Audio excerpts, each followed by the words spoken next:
And do we have anybody out there? Mr. Chair, we don't have anybody signed up for public comment for items not on the agenda and no letters submitted.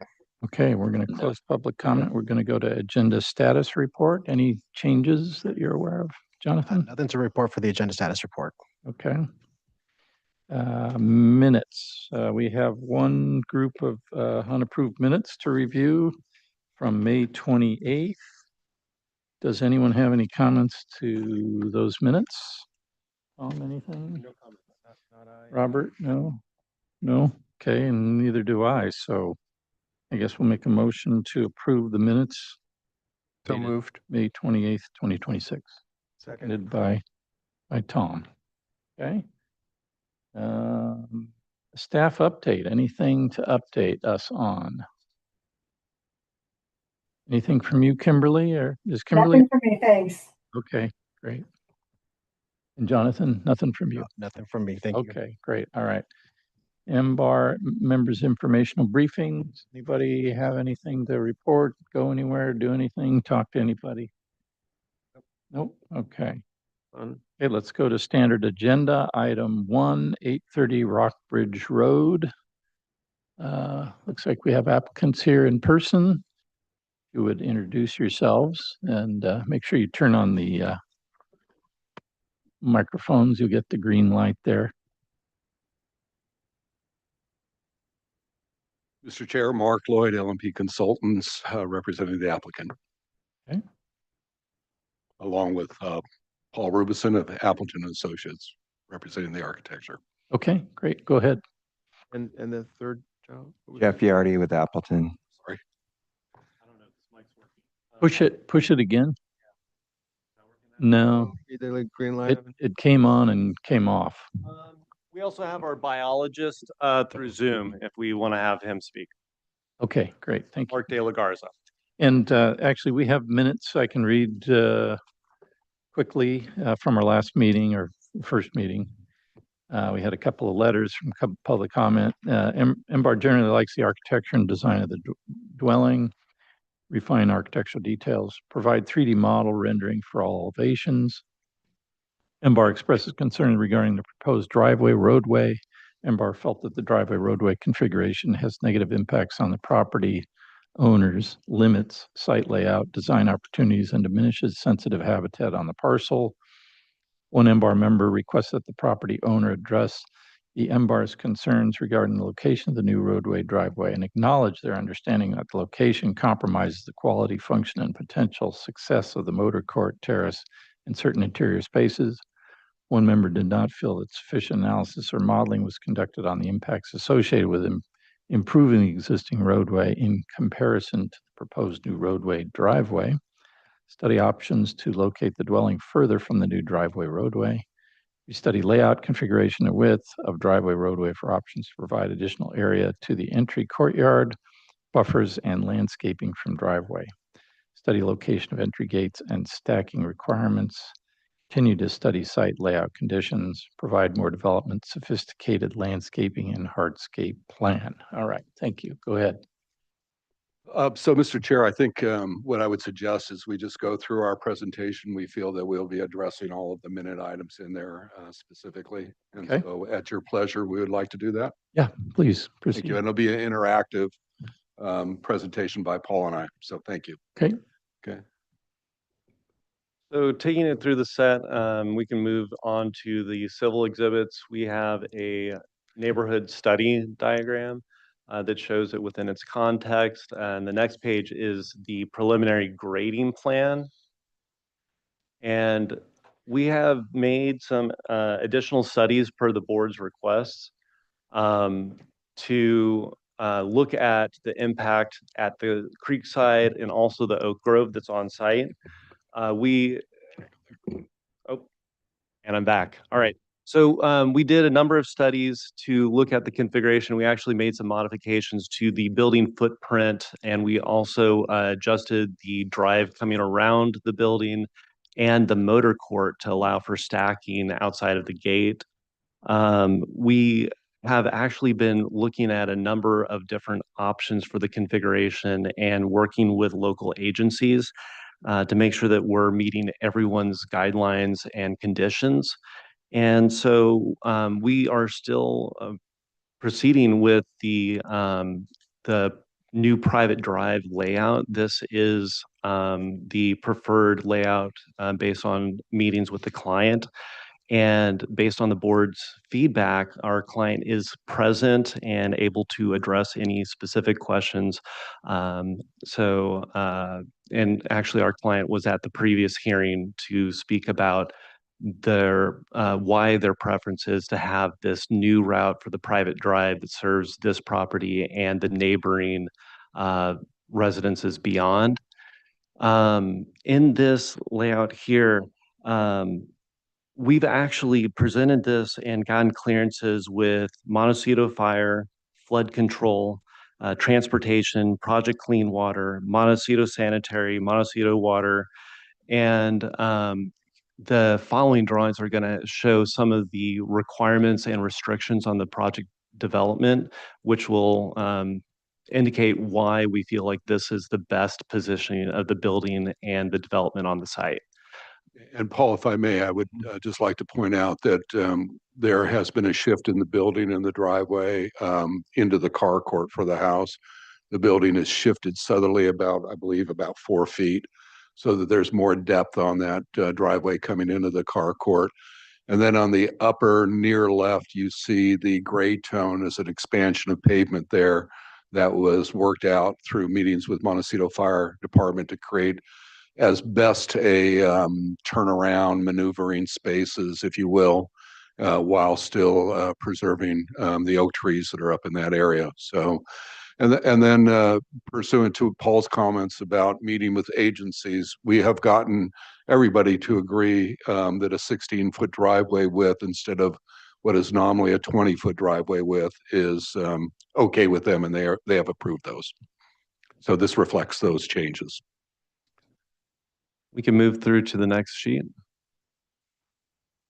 So this is our site development plan, and you'll see in this and the following exhibits a series of the setbacks and restrictions, and also the riparian development area that's along the creek side. Flood control had some additional definition of their top of bank, which is based on the bottom of bank in the creek bed. So this and the next sheet shows some guidelines for how they looked at the building positioning relative to the creek. And then, see, I think on the next page. If we could just hold to that page though for a moment. Yeah. So you see in that sort of blue and purple hue shading, we had in our plans had always showed the biological setback for our biological analysis for 50 foot and 25 feet. In the interim, since our last meeting with you, flood control had reviewed the project and asked us to depict on a plan for them the flood control structural 50-foot setback. As you probably know, that's different than the biological setback. The biological setback is usually the top of creek bank or the edge of riparian canopy or vegetation, whereas the flood control setback is a 50-foot setback from the toe of the creek. And so the upper left edge of this purplish bluish color here is that 50-foot setback. It actually protrudes beyond the 50-foot biological setback. But what's key to that is flood control didn't want to see a structure that would be encroaching into that setback for health and safety purposes. And, you know, again, thoughts of this structure and the development moving closer to the creek. I mean, we're talking about, you know, 5, 8 feet perhaps, if even that, when you take into account that right now for our wall that is along that gray hatched hedge, we're about 2 feet from that buffer, and then down lower about 4 or 5 feet from it. So, you know, with this constraint, which you hadn't seen before, it adds an additional constraint as to moving the development closer to the creek.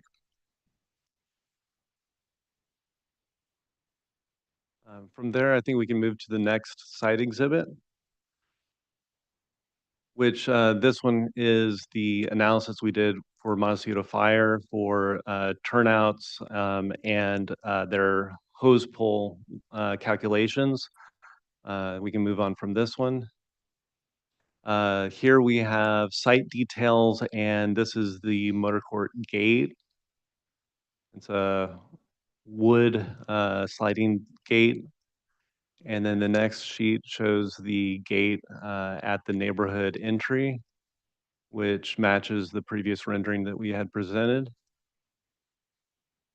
And then we can move on to the next sheet. The next series of drawings are the floor plans, which show the development of the, in this case, the basement slash crawl space area. The next sheet is the floor plan. And then the next sheet is the roof plan. And then moving on from there, we have a series of exterior elevations. In addition to these, we'll later get onto some 3D studies and renderings per the board's request. But these are further development of the building design. And then if you go to the next sheet,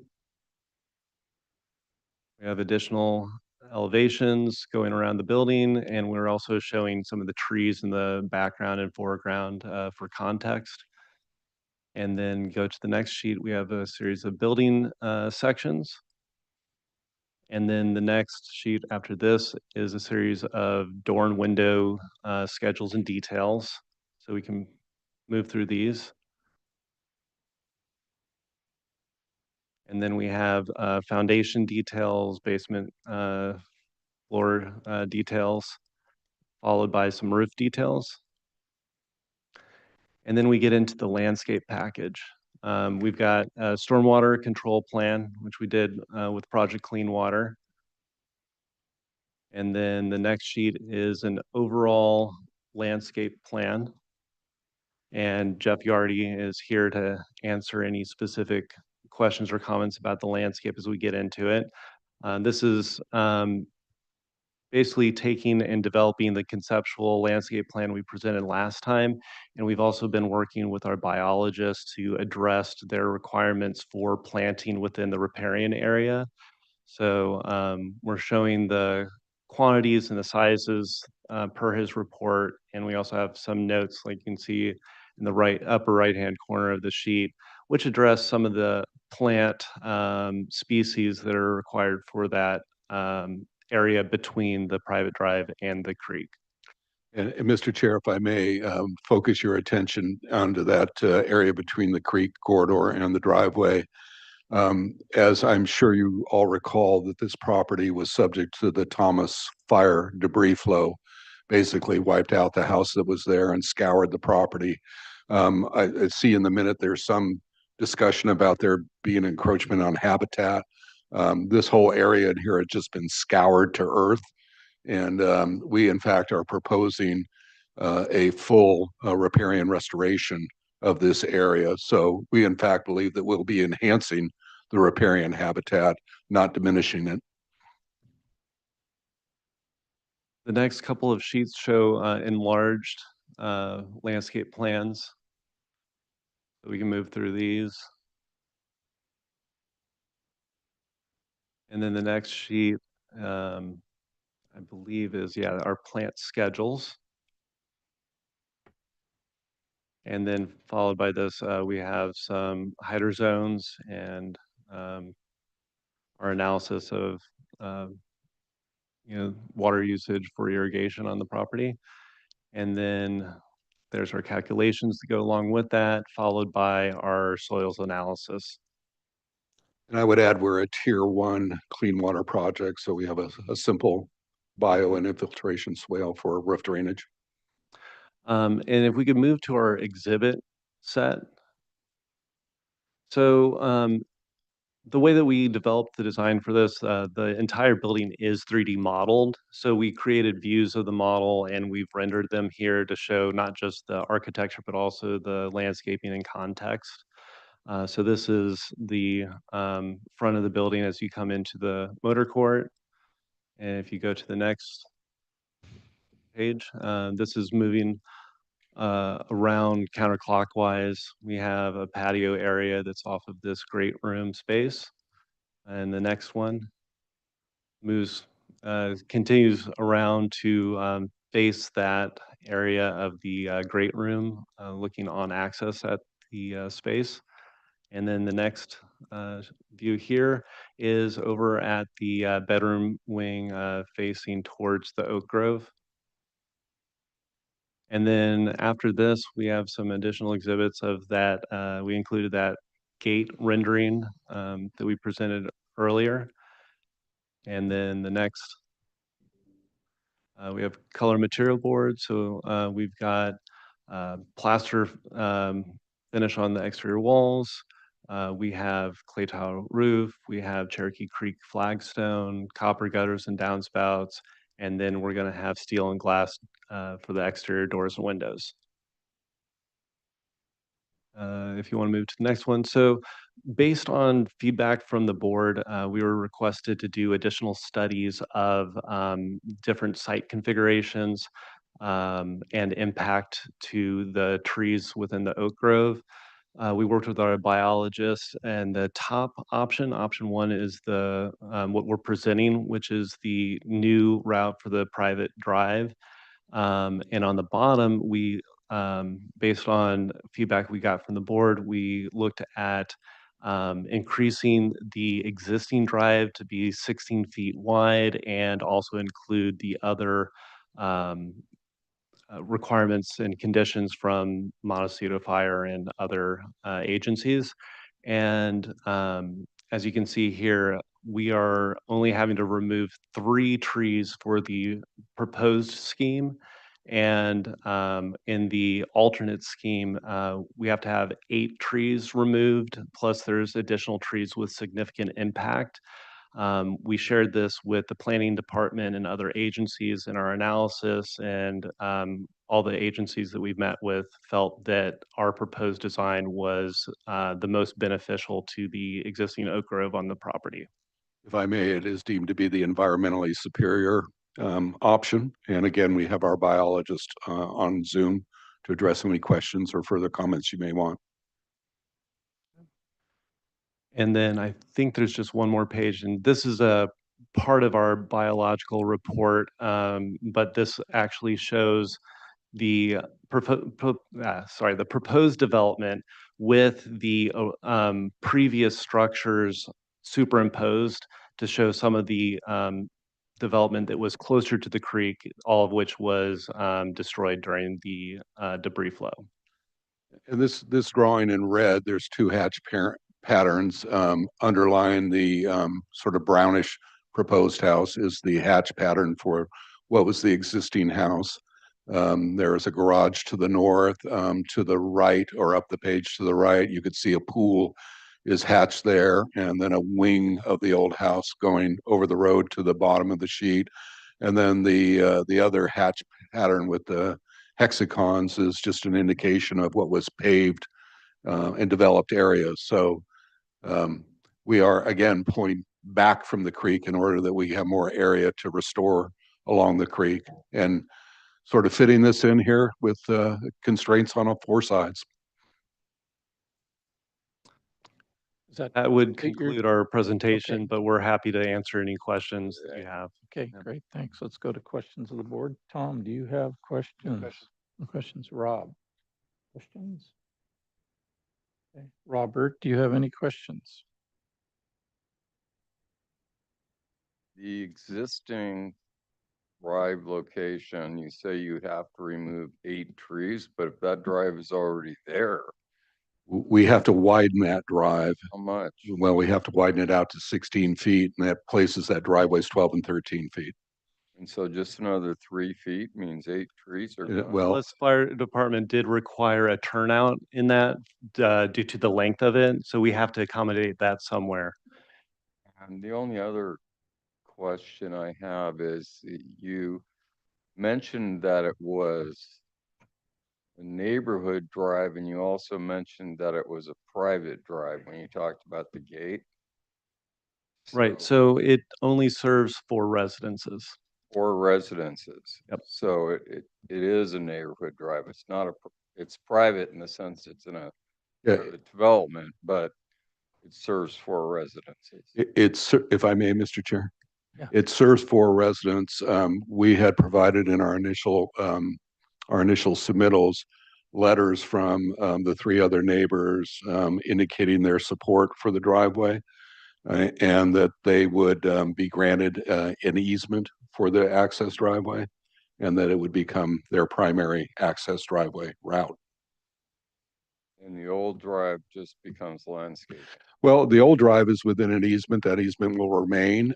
We actually have a proposed new water main coming up through that easement area with a new fire hydrant, and it is a shorter route for utilities for the upper lots too. So our proposal has never said that the easement would go away.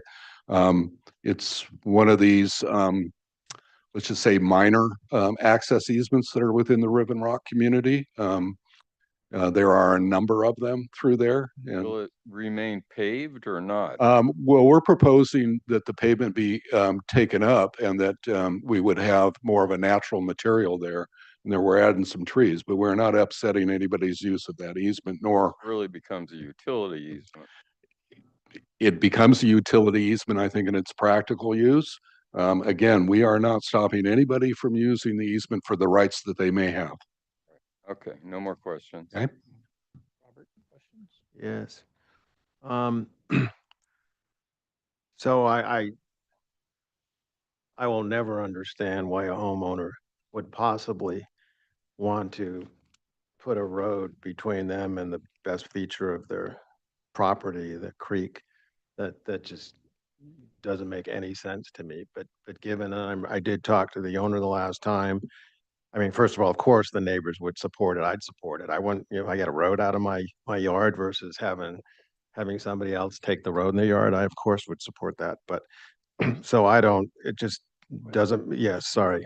And so, yeah, so, but with that said, the thing that you guys look at, so we're basically losing this new scenario saves a lot of oak trees. And given that, did you folks, and I know this one oak tree is really nice, but it seems like what really kind of compromises the ability of this house to kind of work and all the motor coach work is that one big oak tree. And so given that you've, that you're saving all these other oak trees, it seems like, did you consider removing that large oak? And I know it's a nice one that's in the backyard that seems to really pinch off everything, forces the house up against that road, forces compromise the motor court. It just seems like that one oak does so much compromising. Did you consider looking at actually losing that oak? And I know people don't generally like to lose oaks, but Yeah, we considered that. And, as I have stated to both this board and other boards before, you're discerning this project through a mission statement that you have as applicants and agents from the applicants. We are discerning a project through all of the various county policies and regulatory bodies. And so I find that in processing projects, we end up having to balance policies. And quite frankly, this, as you can see here in the green shades, there's a lot of oak canopy here. There's a lot of oaks here, and it is a constrained site in that regard.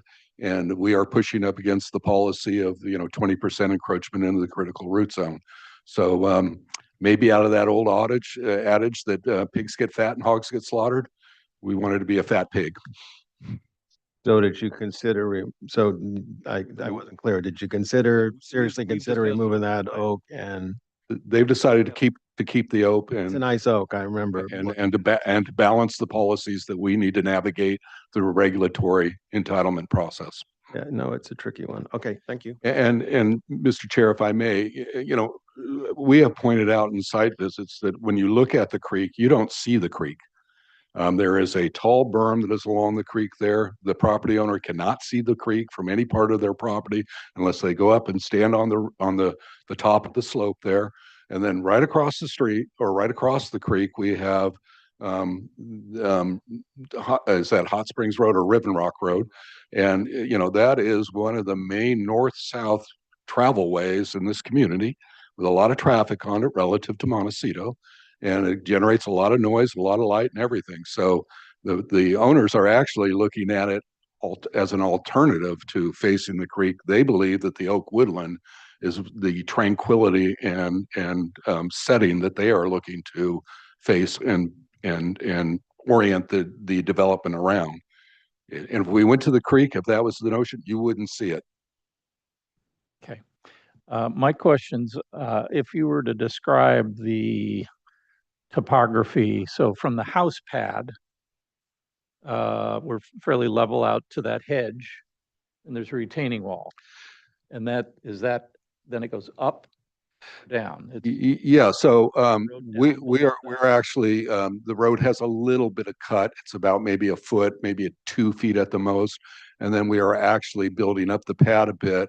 Um, as I said, this was subject to the debris flow, and that wall at its highest gets to be 6 feet, very much up the northerly or right side of it. And then as you go to the south or left side, it peters down to be a 1 foot tall wall.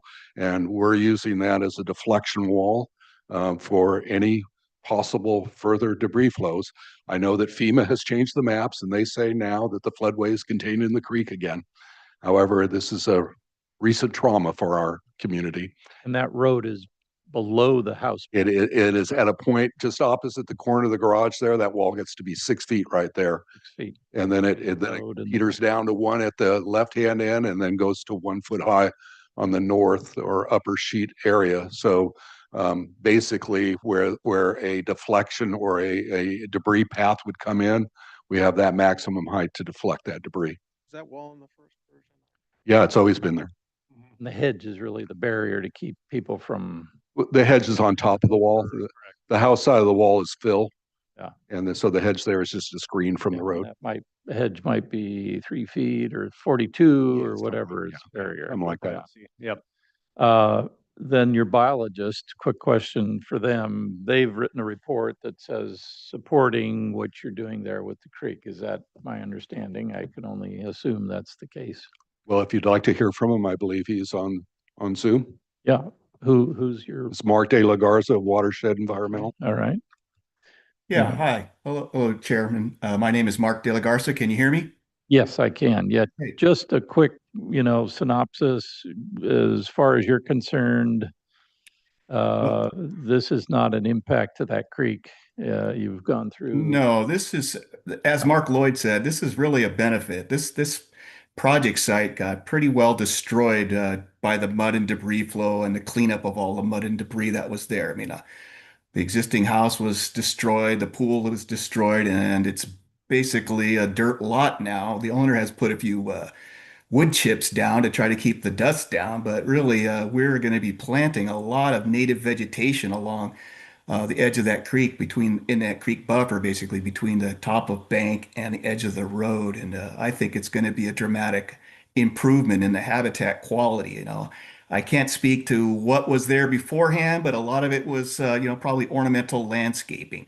And there were structures in that buffer zone where we're now going to have native vegetation.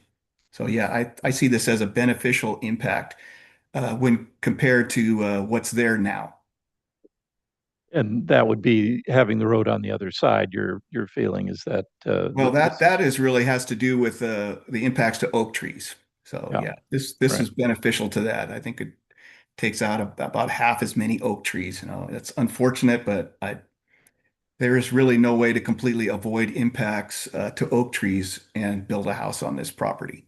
And in your development of the widening of that road, the existing road, the position of the turnout, was there any flexibility in where that could go? And was that position impacting more trees than if you shifted it up or down somewhere? Well, we originally had the turnout a little farther to the right or opposite the garage because this area was denuded and it was an area that had the lesser impact. Since we've been in this project, Montecito has changed their requirements again. Now they have the 220 feet for a turnout now. And as I said, we met with the fire marshals out there on site and they asked us to move it a little farther to the left or south. So it was midpoint. And it doesn't have impacts on anything. It was a 6 of one and a half dozen of another trade out. But we've always had a turnout and that we've moved it in consultation with them. Okay. I have questions for Mark then, now that he's Go here. ahead. So, what are the, in the riparian creek, landscape, are you proposing any specimen sycamores, oaks, anything like that? Or is it all ones, fives, 15s? Well, I think it has a minimum of 15s on the trees, but the owner, at their discretion, may elect to put in larger sized trees. I know that that's an option that a lot of people prefer to do, so they don't have to wait for the trees to get large. So there certainly is an option. I would think. We also have some larger oaks for the mitigation for not just the 3 we're removing, but the additional trees that we're impacting. So we had to Yes. mitigate for a total of 11 trees. And so we're using a different sizes of new oaks to accommodate for that. Was the person that was Mark, did Mark do the oak tree study or was that another arborist? Mark. Yeah. And then Mark, and looking at the landscape proposed pathways in the back, the main oak in the back is well respected, but it looks like there's an oak tree and the pathway's getting encroaching on the pathway, or the pathway's encroaching on the oak tree. Have you looked at all that okay? Because the Yeah, contours are not kind of working hand in hand with what's the way I see the pathways going, so. Yeah, so we did look at the pathways, and the impacts were considered to be less than significant because these are pretty narrow paths, and it didn't reach the 20% disturbance threshold of the critical root zone of these trees. Okay, and last question, where the paths go? What is the intent of the paths stopping, where they stop? Is there, Jeff? They just start meandering into that oak woodland that's down there where you have a more free-formed, navigation around. We're not defining paths down in it. Okay, all right, thank you. As you can see from the topo, as you go to the upper left, there's kind of a seasonal drainage that kind of starts at the top of the property. So we're not altering those landforms. And one more question on the architecture, A 3.1, I'm not sure what sheet that is, but we can find that. It's a elevation, the roof plan. Yep. Right there, right there, the top elevation. You have gables everywhere. You have some small flat elements, not significant. There's or hips everywhere, and you have one gable there. Could that be turned into a hip? Was there a reason? We've actually studied both, and we'll probably discuss with our client and decide which version, because it does have impact to the space inside, and we've done studies of both options. It's a open volume ceiling you're trying to. Yes, yeah, but we might be making some adjustments to the interior space, which would allow it to be a hip Yeah. on that side. Okay. All right. That's all the questions I have. Yep. Let's open it to public comment. Do we have anybody here that would like to speak to this item number 1? We have received the request for item number 1. If anybody online would like to make a comment on this item, please raise your hand in the chat. Other than that, Mr. Chair, we have received no letters, and it looks like we have nobody for public comment. Okay, we're going to close public comment. We're going to go back to the board members for their comments. Tom, you're the first in line. I'm a neighbor, and so I'm very familiar with this parcel. I think the architecture of the house, especially the living room or public room, is very handsome. I think it'll be a great addition. I was not here or not on the board for the first review, so this is kind of a first shot at it. The only thing I really observe is, I think the same comments everyone else had, is how close the driveway is to the road. And I wonder if it's not possible to move the driveway in a less engineering approach, where you have, straight, perfect radius, straight, perfect radius. It looks like the engineer designed the road instead of the landscape architect. And the original roads in Riven Rock were all laid out by a landscape architect with wonderful, long, graceful radiuses. And I wonder if you couldn't introduce more of a radius that encroached slightly into that riparian buffer, but that would allow actually trees to be planted on both sides of the driveway instead of a wall and a hedge on one side and a repairing it on the other. I think it might be more balanced if it was, Yeah, that the stuff. radius was smoothed out. Yeah, and that's something we can definitely study. We actually did some previous schemes, and Mark and I worked back and forth where he felt there were some trees that I was impacting too much, and so then we'd move off of them. But I think, more than anything, we wanted to get feedback, make sure that we were getting agency clearances from everybody. And I think if we get support, we'd like to refine the details and make it, as elegant as we can. It almost looks like it was designed by the agencies But instead yeah, of there the was architect. a lot of pushback on a multitude of fronts, and we definitely had some confliction of policies, and we had to work through some of those details. But I think we've got enough of our constraints defined that we can Well, if it's bring possible, a if this board could artistic touch support back to it. Yeah, a more architectural yeah. way road land orientation, that would be, I think, a big improvement to the project. Mr. Chair, if I may, despite my Soviet style of design, I think that your comment is very insightful. I think that we have trees that are kind of dodging back and forth on each side of the road, and that's a really good opportunity to curve where they're not and curve away where they are, and add some gentle curves all the way through it. So, And if you could just get a little more separation in the road at some point from the retaining wall, I think it would be. I understand the retaining wall and trying to deflect the debris flow. I was there during the debris flow. Yeah. I know all about that. I'm sure you do. The other thing is, I noticed that the pavement area where the fire department is going to turn around doesn't seem to have any design sense. And it seems unfortunate that it's just a large open area of paving. And I'm not sure if you could make it into some sort of an arrival sensation, or, again, landscape architect is needed here to make it into something that maybe complements all the parcels that take access from that space and still accommodate the fire department. So those are my comments. Yeah, so we kind of, with the fire department, got them the maximum that we could balancing these other policies. So I think we need the pavement, but I think there's opportunity to have the perimeter landscaping really define and soften that up and whatnot. They really like this backup that they're able to do. And But if that could be, I don't know, a sense of arrival or a sense of something architectural. Yeah. thank you. Robert? Comments? Yes, well, there's twice as much paving as there would be if you could take the existing route, but you've explained pretty well, the project. I still think it's kind of in Rob's camp. I mean, you have 4 more properties up there. So that's a lot of cars driving right past that house. You got gardeners, you got, uh, cleaners, you've got, it's going to be a lot of traffic right around that corner, right around the house. And I, I see a lot of downsides to that, but we've kind of been beating this for a while, and I'm going to reluctantly support it for preliminary. Robert?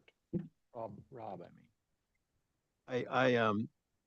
I mean, I did ask the owner the last time on this thing, and so somehow I think there's some other part that's not there as to why that we're not knowing as to why it's completely, they're willing to accept this. But I asked the owner the last time, and she said this is what their preference was. So I'm not going to, that aspect of it. I mean, you folks have done everything you can. I think there's definitely improvements in what we've seen to date. For me, I think Tom captured the essence of really what needs to happen now to move forward. One of the things for me that would be a condition for me to approve it would be that the existing road goes away in its entirety and isn't kept as some kind of easement, access road, that it's basically becomes oak woodland. You're asking us to accept this new road, which very reluctantly do, and or very reluctant will support that. But to me, the condition would be that other road has to go away. So it's kind of a quid pro quo as far as that goes. Um, and what was um, I mean, I think Jeff, you've done a nice job, and I think there's some finesse stuff that needs to still happen. I think you would benefit, um, the patios and things in the back with the kind of ashlar pattern. I think what would help is having some five-sided flagstone kind of drift off and work in some of the transitions, like where those pathways end, they kind of, graphically show them ending nowhere. And that's kind of a perfect spot to have kind of a cluster of five-sided flagstone and let it drift off and kind of start to integrate with the oak woodland in a more natural way. And those are easy fixes. Um, Might be helpful with some of the patios, but that's a design decision. And it does look like the contours, aren't really working with the path system. So I don't know whether I think that needs to be looked at, relooked at, or just the contours of the paths or something, so they go hand in hand. And I still feel like there's the grading in that is way too engineered looking. And that goes back to what Tom says. So not only the road, but I think some of that needs to happen with some of the on-site layout stuff. So anyways, I thank you for, you know, trying in the right direction, but I don't get it, but you've done what you can, so I'll support you. All right, thanks, Rob. Yeah, I was in the same camp. I think initially, in terms of why move the road, it's smaller, it's shorter. It seems like it's less impacting. Obviously, you've given us the information we asked for. Mark De La Garza, very helpful. The biologist is looking at it. The impact of the creek was our concern. He's told us that's in fact not the case. I do like what Tom Blay was suggesting in terms of the meandering of the road. I think that's really important. And I think part of what we've all been sort of struggling with was the proximity of the road to the house. There's a way you can create a better buffer there. The fact that it's a little higher helps for sure. So I like that.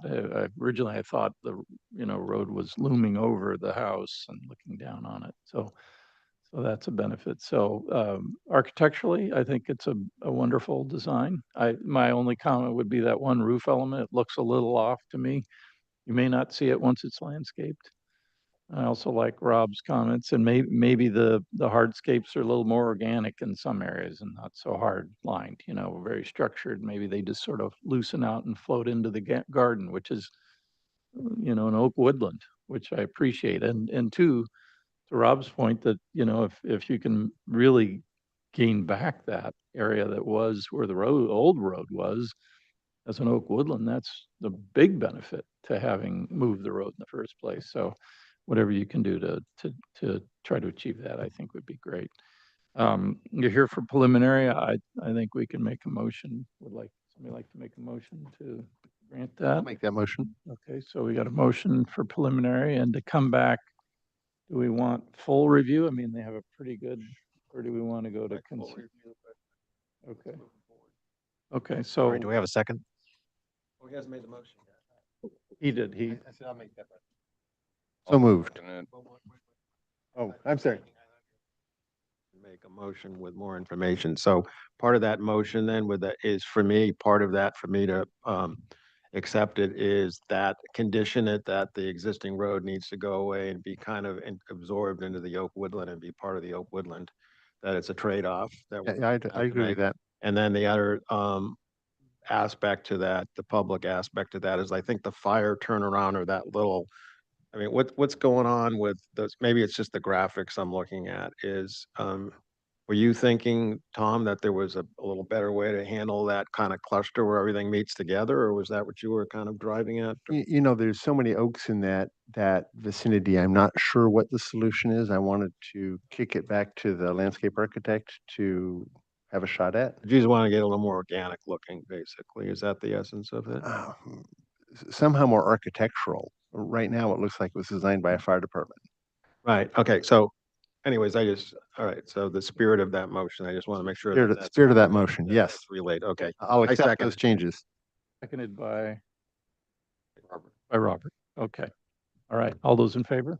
Rob's comment about removing the asphalt and creating a woodland out of the old road As a condition, yes. as a condition. Yes, okay. Is that full board or is that on consent? That'd be full board. Full board. Board, Yes. understood. Yeah. Okay. All those in favor? Aye. Opposed? Okay, Motion carries Carries. 4-0. all right, thank you. Thank you. Mr. Chair, as a postmortem, would a material change up in that area be? Kind of what I was- In that intersection? Yeah, I That think that could, identify the main path. absolutely. Yeah, that's what I was thinking. He's trying to say a special area. Absolutely. We're looking for that. We're running with that. Actually, Yep. thank you. Okay, all right. Let's move on to item 2. Okay, 475 Barker Pass Road. The applicant here or online? Here, okay, here they are, coming down. Please introduce yourselves when you get down there. Push that bar in front of you and that'll turn the green light on and that'll, I am Suki, an applicant. okay.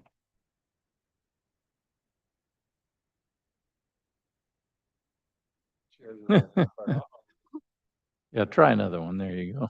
Yeah, worry about that later. Oh, no, we hope so too. Okay, go ahead, introduce yourselves. We got Suki Ho. Sergio Ormachea with Vanguard Planning. Chantal Vo with LaSalle Landscape Design. Okay, go ahead and Uh, give us your presentation. This is the yeah. first time we're seeing you here and you're here for a concept review. Yes. Do you have the photo package available by any chance? Okay, great. I'll start here just to get the lay of the land. Right there to the right is Barker Pass Road. This whole area is full of mature trees and as part of their street frontage. And a majority of the homes are set back from the road. What you see here is the main residence right in the middle at a slight angle. And then what you see in the tarp there is actually the recently finished ADU. And behind that is the location for the proposed garage. Next slide, please. Okay, so we'll just quickly go through these, but these are a lot of the neighbor right on the vicinity. And what you could see is just either large oaks, trees, or hedges. Next slide. Across the street, next slide. Okay, next slide. Next slide. Okay, so this is the street frontage of 475 Barker Pass Road. As you can see, the main residence is not even visible from public view. Large hedges, oak trees, some eucalyptus. Next slide, please. Entry driveway, and then you'll just meander your way through an existing road. Keep going. Yep, keep going. One more. This is part of it's a 2-story single family residence. Next. Its own garage and it's a parking area with pavers. Next. Next. And this is the ADU. So at the end of the whole the existing driveway, you have the ADU, and this is where we're going to propose the garage and turnaround area. If we could jump back into the plans now, we'll go to the site plan sheet A10.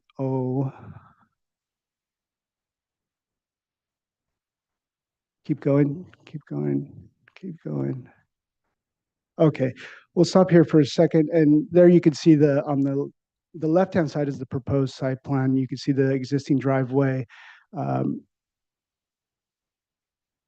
And the proposed development is this car garage. It's going to park 4 cars, but it's 2 lifts, and also the permeable paver turnaround area to enhance that space. Next, we're going to go to sheet A 1.1. Yes, we'll stop here for 1 second because we also wanted to, the owner actually and the neighbors, to address any concerns of this new proposed development. We installed story poles, and as a result, and it was to address any concerns and things like that. But to the neighbors to the right, upper right, the result was that we pushed the garage 5 feet towards the north and also introduced a lot of screening landscape that Chantal Ball will talk about next. But this minimized all visibility from the neighbor at this point. So, and then if we go to the elevations on sheet A30, oh, there we go, a little bit out of sequence, but, and this is where you could see on the east elevation, upper left, is the roof ridge is roughly 9 feet from the existing grade. So majority of this garage is sunking into the landscape. We're talking about like 8-foot retaining wall towards the rear. And then we'll park it at the material board sheet at A60. Yeah. And just to, yeah, again, we're going to match all the materials as the ADU, stucco, Santa Barbara smooth, red tile. And then we're introduce permeable pavers for the turnaround courtyard there, which would also be a benefit for the ADU to address any drainage issues coming from that existing landscape there. And then if we could go to the sheet L1, and then Chantal will briefly talk about the landscape. You can zoom in a little bit. It's kind of a small scale. So we're proposing pretty minimal landscaping. As Sergio was saying, to help screen the neighbor on the east side, we're proposing a new coast live oak. So that's to address that. And then on the west side of the garage, we're just proposing some stairs up there to access behind the garage. And we wanted to work with like the natural grade and also use natural materials to kind of blend in with the rest of the landscape. So we're just using sandstone boulders, flagstone, and gravel. And that's kind of pretty much all we're proposing for landscape. And with that, we'll conclude our presentation. Okay, can we, because we didn't get these until now, I didn't have a chance. Maybe you can Oh. slowly scroll through them, Jonathan, from the site plan forward. There's some renderings I think you had in there. It'd be nice. Yeah. Oh, Quick floor plan shot. Yeah. Yeah, that's right there. That's probably good. Okay, that's your upper and lower floor. Okay, go ahead. Roof plan. Elevations we saw. No, that's okay. Yeah. Through for the models there. Yeah. Oop, there you go, right there. Hold on that for a second. Yeah.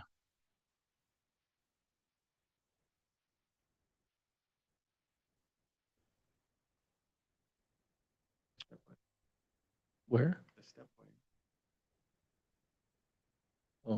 Oh, there would be probably, stairs. so just to be clear, the stairs, I think I hear you guys talking about, they're not stairs, they're landscaping steps. Like I believe they're going to be railroad ties, something like that, and then DG to, but it's not above 10 inches from grade. Anything more than 2 risers, you need a handrail, not a guardrail. That's just For us, stairs. It's not a guard. It's just a handrail you gotta have for anything over 2 risers. Anyway, okay. yeah, we could look at that in further detail. Well, let's get into questions. So the permeable paper that we have in the material board is actually, it's not, I don't think it's the correct one, but we're probably thinking something like Angelus pavers, something like that. More questions? Yeah, no, so there seems to be a lot of different materials out there. How did you folks look at trying to kind of simplify the different? So there's an sure. So there's some existing pavers in the driveway area that they're kind of like brownish color, like that we're gonna try to match that. We're removing quite a bit of I think it's concrete there right now, so that's being all removed. And I'm not sure if that answers your question.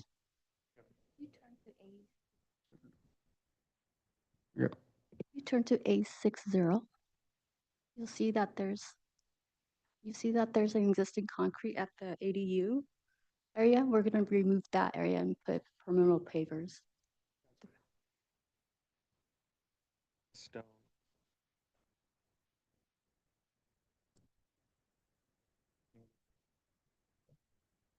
Questions? Robert, questions?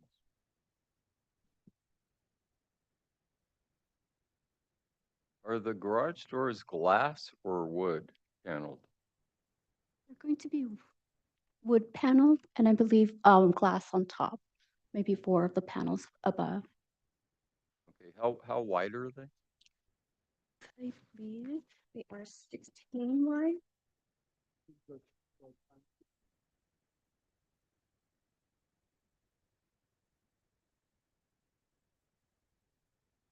If you could scroll to the floor plan, the door schedule should be.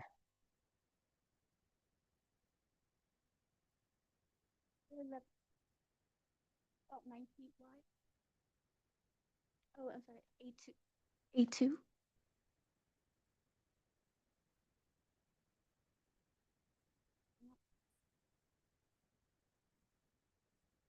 Any more questions? Yeah, 8.6. Yeah, I have one more after we find what we were looking for. 9 feet. Sounds like 9 feet, yeah.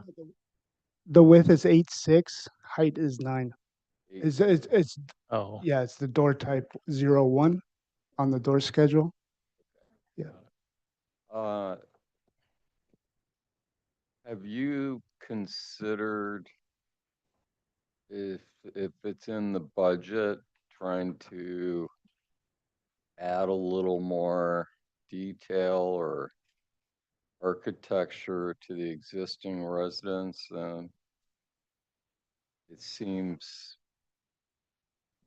pretty vanilla and not the most attractive house, and it's 2 stories. I'm just curious, I mean, trimming out the windows or shutters or something like that. Have you considered any improvements to the other buildings? I think well, the owner has mentioned that in the future they would like to, but they're tackling on the major items first. They just finished with this ADU that you see to the right, and that was a substantial budget for that. And then now they want to do this garage, and it is possible in the future just to kind of have a cohesive development, and it's a good comment, I think, I think but not part of the scope of work. any other No more questions. did you consider rotating the gable on the new upper floor there and running it the other direction? So Yes. you saw high, Yes, we looked, and was there a reason why you couldn't do that? you mean the top one to go 90 degrees? Yeah, turn it 90. The main reason that we ended up at this orientation is that by doing that, that front face would have such a harsh forehead. It would just make it look even more of a mass. When this way, it's kind of broken down and to slope up. Does that make sense? Like the vertical plane Yeah, of the no, I get garage what you're door. I think saying, yeah. that's the, Yeah. and also for the visibility for the neighbor, it'd be less of, it'd be easier to not see this as opposed to the other one, which would be closer to the property of our Doesn't it just visibility. raise the impact on the 2 sides though, when you have it the way you have it? We do, but at that point, the neighbor, his view is non-existent and it's rather large, trees and hedges on his property.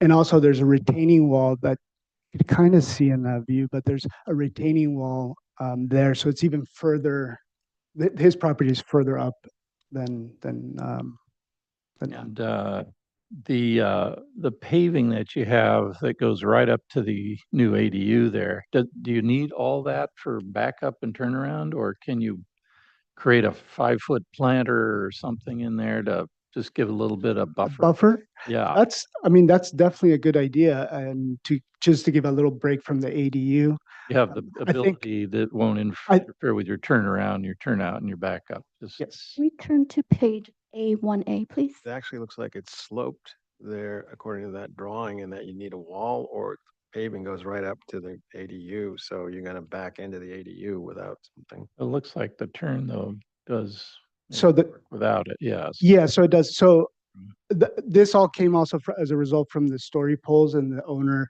requesting us to push the garage 5 feet back. So by pushing that 5 feet, we have expanded the pavers, but we never looked at, oh, maybe we could minimize it on the other end, those 5 feet, Yeah. which is a good, I think the ADU would appreciate that. And then the last thing is, do the materials on the house match, other than the color, which doesn't, but does the house match the ADU currently?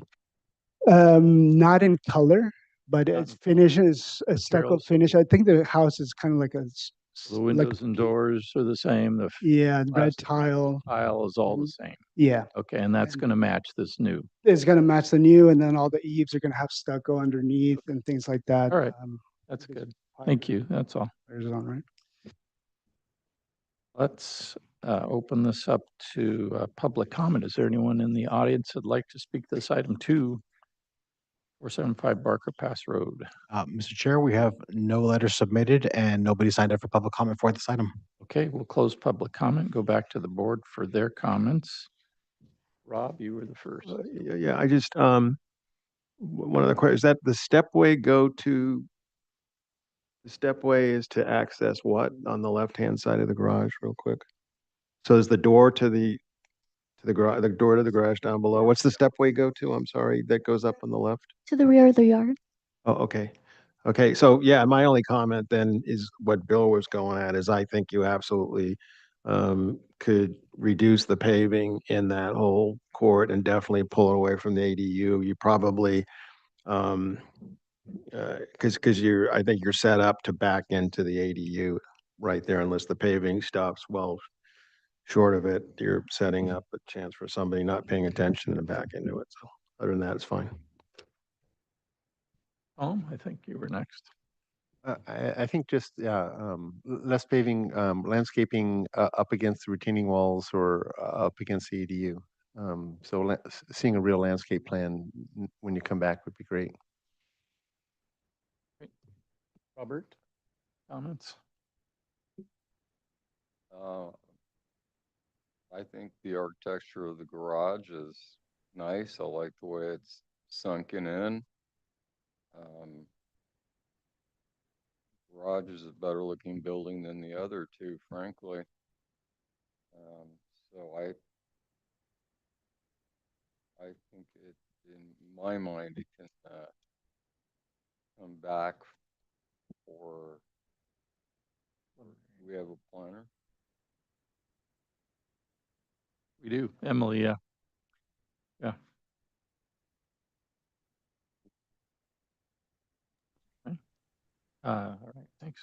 I too am okay with a comment that let's create a little buffer there of landscape between the ADU and the driveway. And otherwise, I think we're okay. You know, landscape plan. I would say we come back for preliminary and final for the full board to see this, or? Sure. Yeah, okay.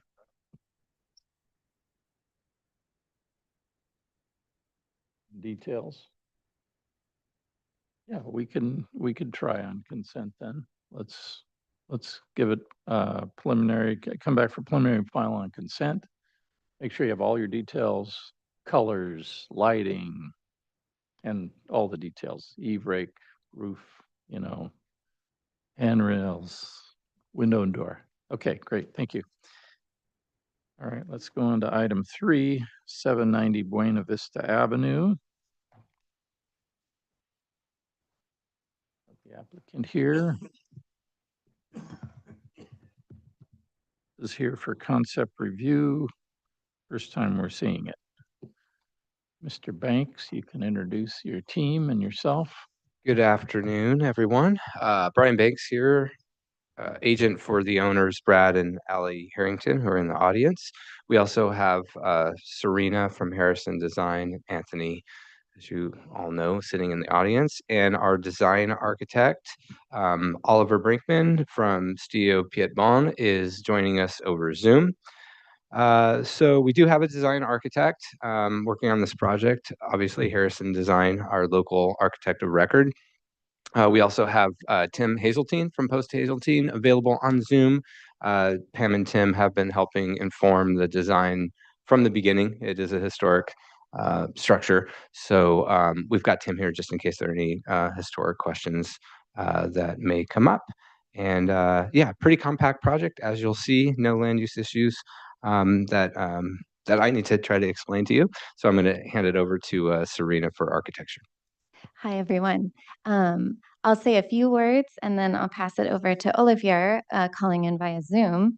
Hearing our clients speak about this project and their vision was actually really useful for us, Harrison Design, and so I want to share it with you. They have a long time history with Montecito and this area, real appreciation for George Washington Smith.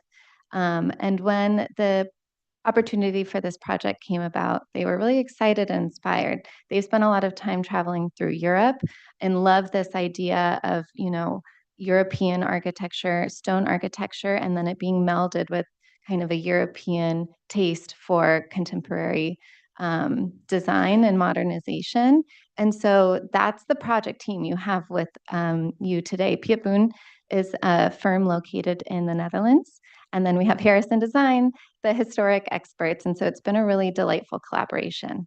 I want to orient you a little bit to this project. If you'll go to the next slide for site photos here. And if you'd zoom into the top left, the top view, these are our street views. This is up on Buena Vista Drive. And you can see it's quite well screened from the public right of way. The stone structure itself. And then if you scroll down, those two first story and second story steel windows and doors were a contemporary addition that happened probably about a decade ago, as well as if you pan just a little bit more to the right of that big photo. Yeah, that first story door was added contemporarily. And so this is the location of the proposed addition, only touching what has been already kind of modified in the past. And then to the survey sheet, please, the next slide. Yeah, here's the survey to kind of analyze it and plan. Buena Vista is on the left-hand side of the sheet, running north-south. The main residence is in the bottom left-hand corner, and the proposed addition is just behind it. And the rest of the site is kind of meant to be left alone and natural.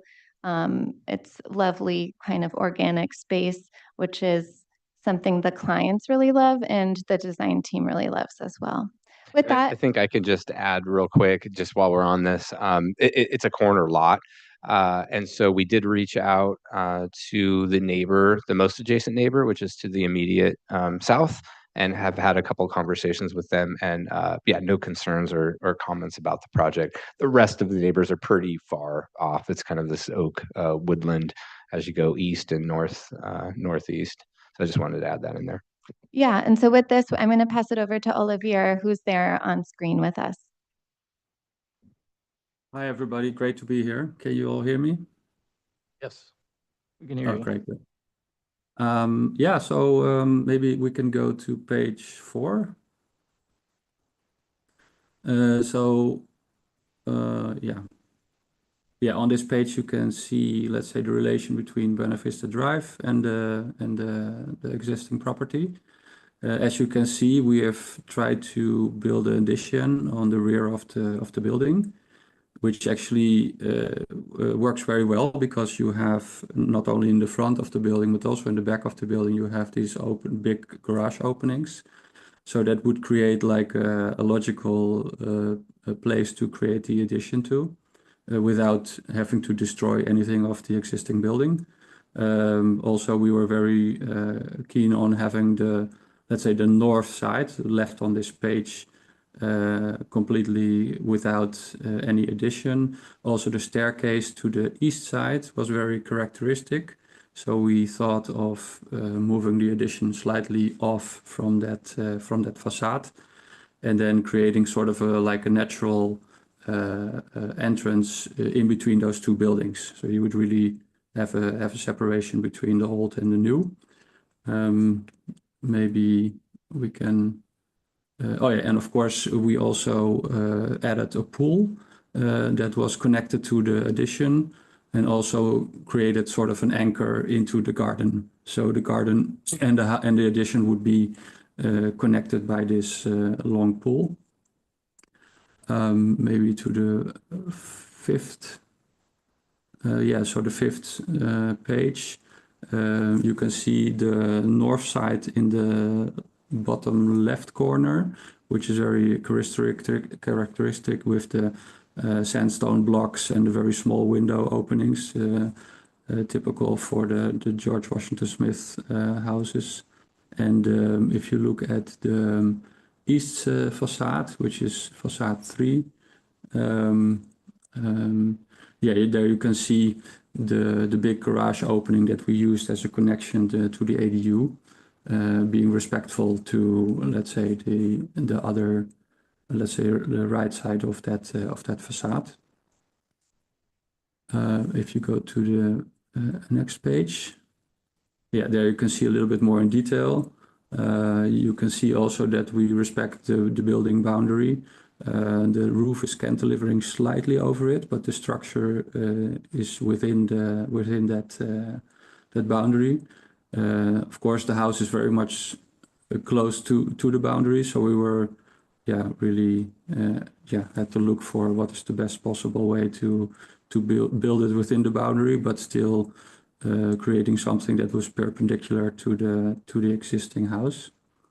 You can also see that maybe we can go to the next page. There is a section there. You can also see that we try to place a few steps down because we thought it would be a great opportunity to create an addition space that would be a little bit higher than the rest of the house.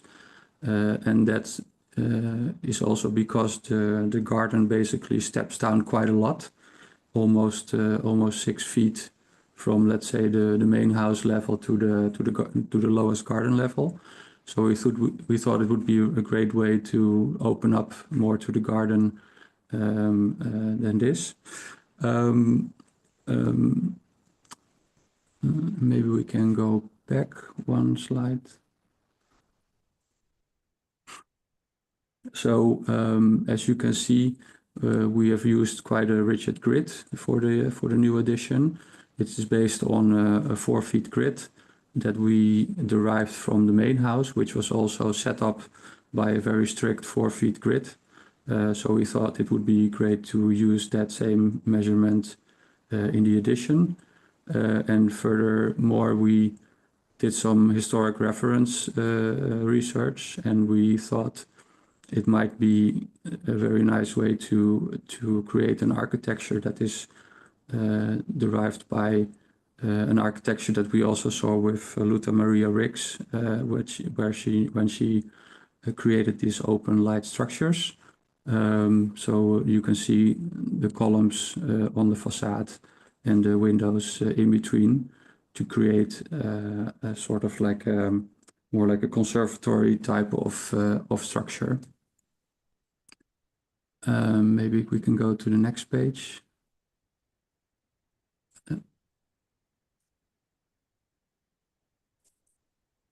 Yes. So here you can see that the addition is really an open structure. We have placed the window frames actually in front of the beams. So from the inside looking outwards, you have a maximum view on the garden. And we also wanted to be very respectful to the original structure. So we didn't want to create an architecture that was demanding a lot of attention. We wanted to create something that was very modest and didn't try to replicate anything of the existing building, so that it would be very clear what is the existing architecture and what is the new addition.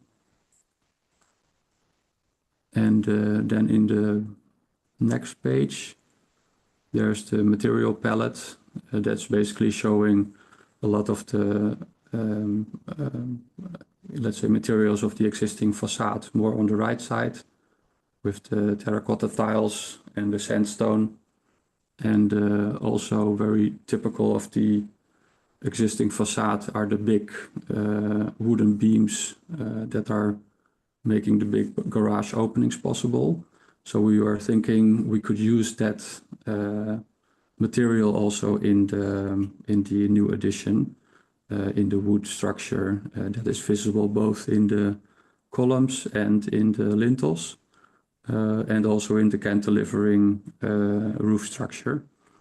And that sage green metal is the roof material that we are proposing to blend seamlessly into the surrounding garden.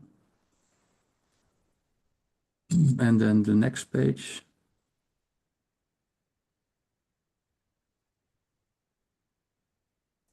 Yeah, and here you can see the rendering from the northeast side corner with the Buena Vista Drive on the right.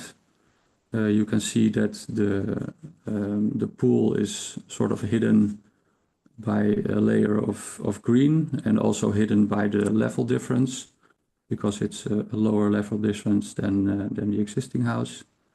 And you can see how the wooden structure of the addition is relatively open.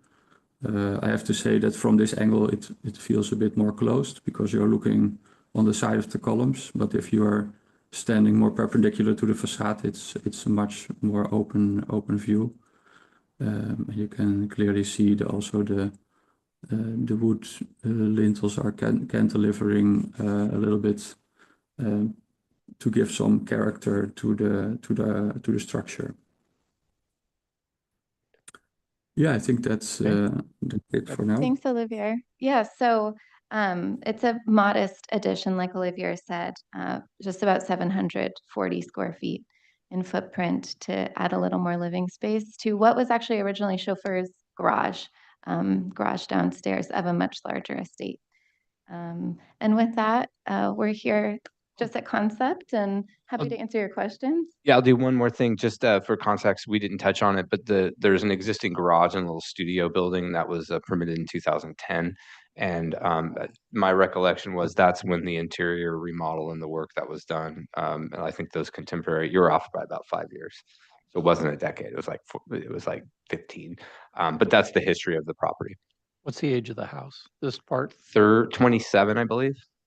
1927. Yeah, it was the carriage house for the larger, I can't remember, Tom, or you guys might remember the name of the estate, but that larger estate up on the whole corner of like 40 acres of Buena Vista. It is a George Washington Smith design, though, this structure. And part of it's in the setback, so that's part of why about, I don't know, a third of it is in the front setback of Buena Vista. So we're constrained to doing structural mods outside of the setbacks. Otherwise, we have to go to Planning Commission. All right, thanks. Let's go to questions of the board. Tom, do you have any questions? No questions. Bob, questions? Two questions. It looks like that what is the base of the pool? That's kind of the raised bond beam part of the pool. What is that, concrete or? Olivia, do you want to say your design intent?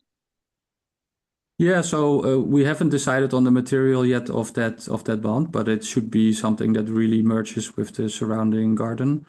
And then let's say the inner part of that pool would be a ceramic tile, probably with a greenish tone. So what I was, I guess, and maybe that's good because I was taken by that um, that the modern, you have this blend of modern and this old stone, and the pool doesn't, it's all modern. So that's where I was, that's why I want to know what that material was. And then any reason why the landscaping doesn't kind of go around the north side? I looked at the site plan. Could we go to the site plan, please? And I like kind of the little subtropical, bush. So it seems like there's an opportunity at least to get some landscaping, extend the landscaping on that what is that? That northeast side of that. Was there any reason? And still make what, I'm not sure what the circulation needs are with the driveway and so forth. I see a stepway kind of going there, but Yeah, looks like you could get some landscaping in around there and extend that and kind of might be Yeah. still make the function work of the whatever the driveway or the motor court or whatever. Yeah, exactly. I do think it really needs some good landscaping. We haven't have a landscaper on board yet, but I know they're Okay. talking to several. But there's of course also indeed a passage from So my the two biggest concerns are in process. So, okay, good. Thank you. Right. good. Yeah. Yes, thank you. Robert, questions? You said the addition was 140 square feet? 740. 740, that's what I see here. Okay. I'm curious about the flat roof, but what is that material? What color is it? I think Olivia pointed it out in the material palette image. Was that the sage? The sage color is the intent. It's metal? Some sort of metal roof Oh, or perhaps a how ballast. much slope is on there? Sorry, the roof edge is supposed to be metal, but the top of the roof is not supposed to be metal.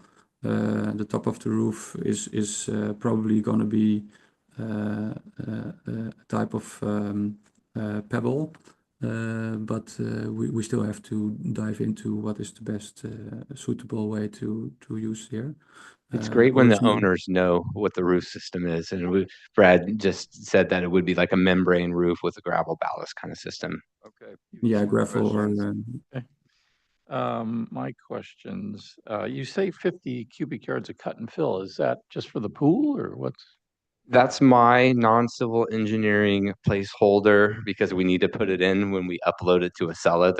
We can't leave it blank. Why didn't you put 49? So because I wanted to go up to the hairy edge of a grading permit. Okay. We're here, at concept, and our next step is to bring in civil and landscape and really dial it in, to 100. Did you think of the idea of trying to introduce, I mean, I see Still Sash, which was an older ad, but could that have been incorporated into this instead of more like a conservatory would be, not necessarily with a glass roof, but more of a steel sash versus a wood frame? I know you have wood frame on the other doors and windows. So what was the thought behind not going with a steel sash versus a wood frame on the windows and doors? Olivia, do you want to take that question? So we want to create something that would differ a little bit from the original and the current existing. And also we wanted to create like an unobstructed view into the garden as much as possible. So that's also something. And also we have studied the Luther Maria Riggs project, where we also found out that she actually also is not using in those extension that we looked at these kind of mullions. So that's why we thought it would be nicer to really open up completely and just have only the wood beams or the wood columns to look at.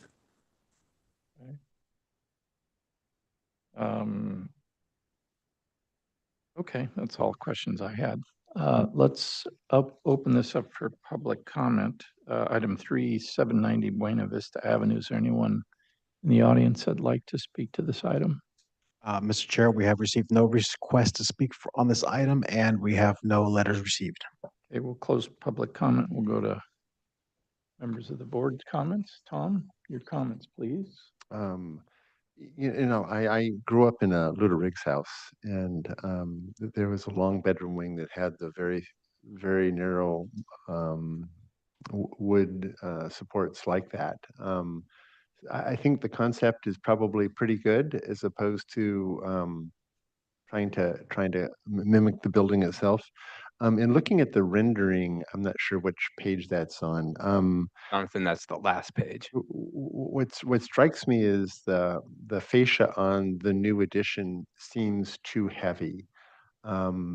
It jumps out too much, and I'm thinking that there's a precedent might be is there's a loggia in the George Washington Smith House #2 in the rear that has just wonderful proportions, and it's set more where the beams, the lower beams are slightly heavier and the topper beams are kind of tertiary or secondary in thickness.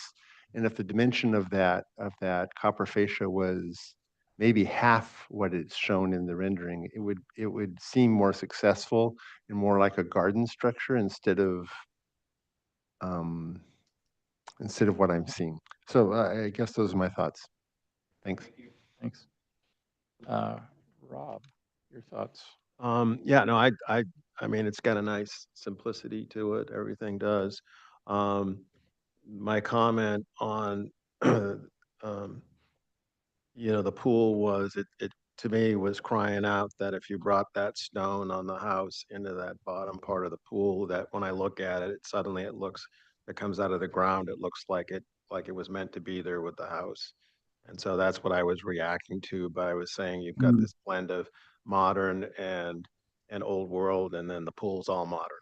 So that was an opportunity to kind of connect those two pieces. And then the other part, and I like the tropical, and I don't know if that's the feel of the site obviously is, if that's the feel of it, it's really nice, like really comfortable. And I think even that little, kind of organic tropical thing you got going there just to extend it and kind of maybe bury a little more of the pool or get more of it kind of where the paving, it looks like it's kind of in site plan, it looks like it's interrupting the parking. And I think that needs to be developed a little better, but I like the project and the simplicity of it. And I think it'll be, those little finesses will make it successful. Robert, your comments? I like the project, and the pool obviously goes with the addition, not the existing stone home, so I think it's appropriate. I think it's a good project. Thanks. Yeah, I think I agree a little bit with Tom. I was kind of struggling a little bit with that conservatory sort of feeling and how contemporary it felt. And I was thinking, well, it felt more like a trellis that had a solid roof on it somehow. I don't know if that's the way to do it or not, but that might be the way to visualize it by thinning up that fascia, and maybe it's just not quite as heavy a band and as prominent. It's a very simple structure, and I appreciate that you're maintaining the existing house as it is. So, and I'm assuming post Hazeltine is all good with what you're proposing here too. So, for those reasons, I would be fine to grant it conceptual approval. Does anyone want to make a motion on that? It doesn't. Oh, it doesn't, right? Okay, never mind. Then You would like to hear how we should return. Yes, But that you part. have us on the edge of our Yeah, seats. yeah. Mhm. I think you can come back for preliminary and final. There's probably not a lot of detail. I mean, I suppose we could do this on consent, do you think? Or do you want to see it to full board? I think Anybody? maybe the full board. Full board, because it's pretty preliminary here at this point. So, yeah. Yeah, so come back for preliminary final to full board. We appreciate it. Thank you all. Guys. All right, thanks. Thank you, let's everybody. On to item 4, 1585 East Valley Road. This is a concept review as well, garage and storage structure. Is there anyone here?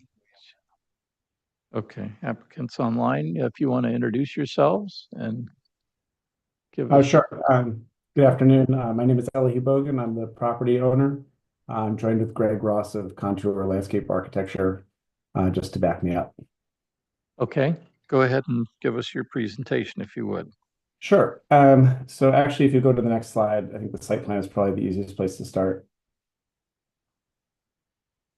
Essentially, we have an existing residence and ADU, and we're proposing the pool you see in the southeast corner, and to convert the existing uncovered parking to covered parking on the northwest corner, as well as an attached storage room. And then along with that, just landscaping and hardscaping to connect the two. Okay, do you want to scroll through some of the drawings there? Yeah, so as far as materials, I mean, I can speak briefly on this. The house and the ADU are both board and batten with a composite wood shake roof. So all the materials for the garage would be to match. Okay, go to the next one. Keep going. Details. These are elevations that Greg can probably speak to, but it just explains more about the elevation of the pool above the existing grade. Pool drawings, we can go through those. We skip through all that stuff. Well, here we go. All right. So here's a floor plan. Essentially, so we have an existing turnaround off of East Valley Road and a fence and motorized gate that are set back about 30, 40 feet. And so all of this would be behind that fence and gate and screened from the road.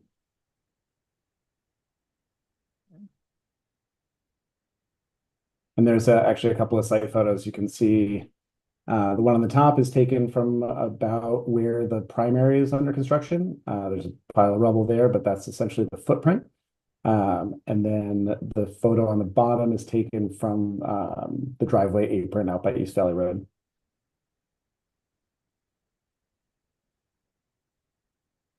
And those are just the elevations.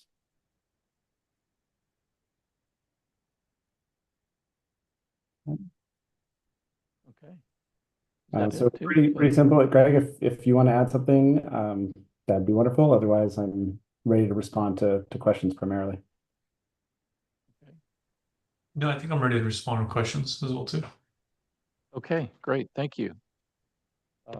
Robert, do you have any questions? No questions. Rob, any questions? No questions. No? Tom, any questions? What is the detailing on the primary residence? Is it similar?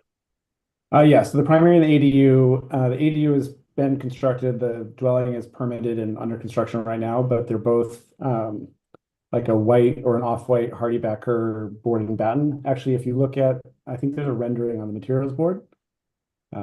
It's not an existing, but it's a rendering that gives you an idea. You can go up. Yeah, so that, oh, I missed it right there. The top left is essentially from the footprint of where the garage would be. So that's looking back towards the primary with the ADU in the back.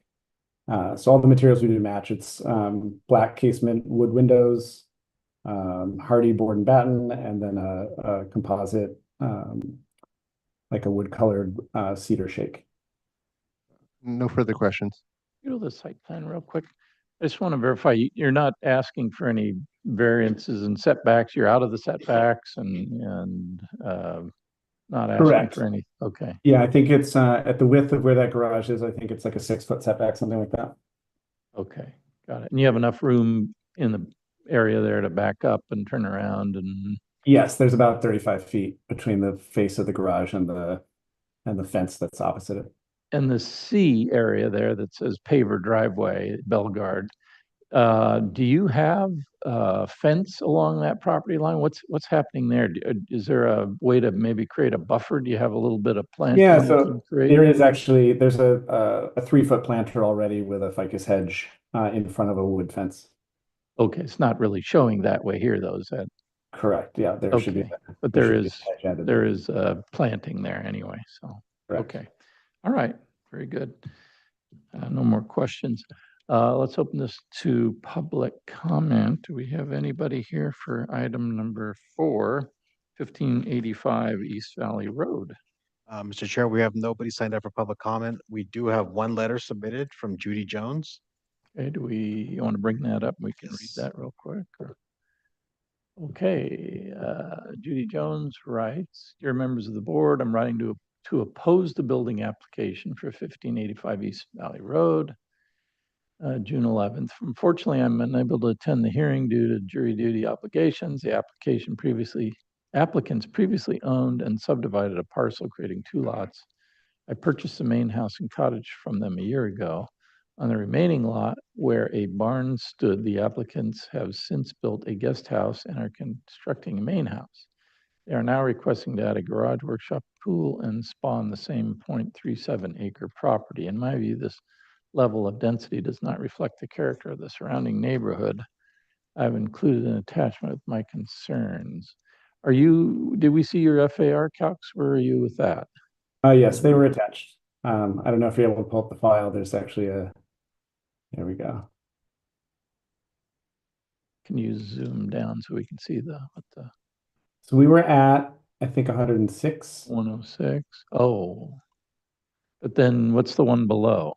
The one below is post after the additions. 120.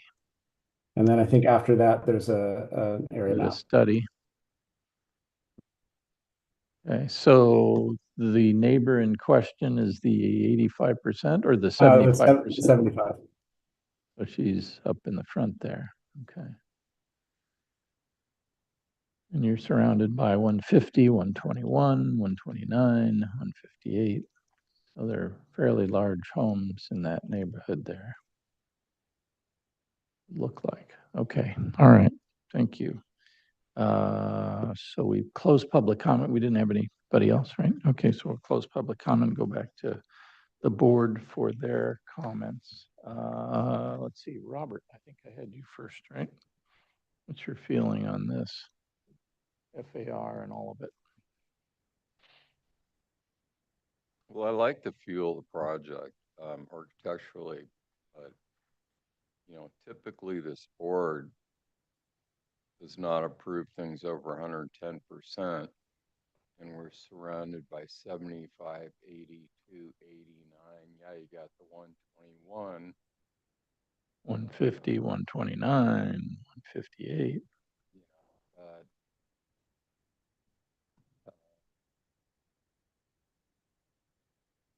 There's a way to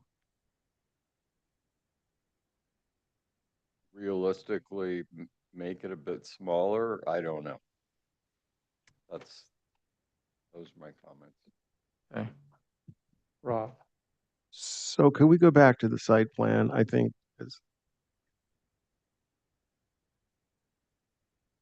so the question is where's the planting plan? And I think this is, and maybe this is part of goes hand in hand with the issue is the notion I haven't got a good feel from the drawings about seeing how it's all weaved together, but it's missing a planting plan, and this is a case where landscaping with trees and so forth could do and maybe considering, I can't tell what's new paving and what's existing paving. So we've got enough new paving. So where's the planting plan, first of all, I guess is my. Do you have a landscape? I'm sorry, and I'm sorry I didn't ask that during questions, but I didn't. I think we have seen that. Greg, you want to speak to that? Yeah, obviously this is preliminary, and we can provide a more detailed landscaping plan in the next submittal. What we're looking at right now is the PA areas are obviously everything that we're trying to grab as far as like keeping pervious area, because we have 3 existing oaks on site. So we want to remain as open as possible. Part of the design for the pool was that as well too, lifting that to get it away from any existing roots. Knowing that we are in like close with the current residents up above. The like Ellie, you commented on earlier, the left-hand side of this lot is already planted heavily with ficus, and then the right-hand side on the other side as well with existing fencing from the neighbor there. Most of the planting will focus on these small planters that are kind of in and around the new residence, and then the proposed storage garage area up above. So I think what's kind of, I guess what's lacking is that what we're missing, I think, is it needs graphically, I think, a preliminary design, a conceptual design that shows some charm and how it kind of all weaves together in a meaningful way. And seems like a very utilitarian kind of graphic. And as I sit here, and I'm sorry I didn't ask the question where the planting plan was at the beginning, but I think my comment is that I think you need to consider integrating. If we're going to get support for this at all, then I think the landscape is a key part of that and has to be developed to a more sophisticated level. And then kind of, I think that could go a long way and maybe softening the edges and so forth and seeing where those, I don't see the oak tree canopies and where they go.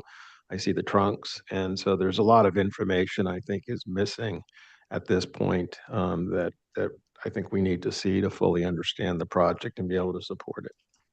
Is there, sorry to interrupt, is there a way to share my screen? We actually did a preliminary planting plan that I think may help educate you guys a little bit on this. No, we don't, we No won't allow sharing? that. Okay. Yeah, it has to go through planner first, but Yeah, it Totally needs to be part of the understand. package. I'm sorry, yeah. Yeah, next time. no worries.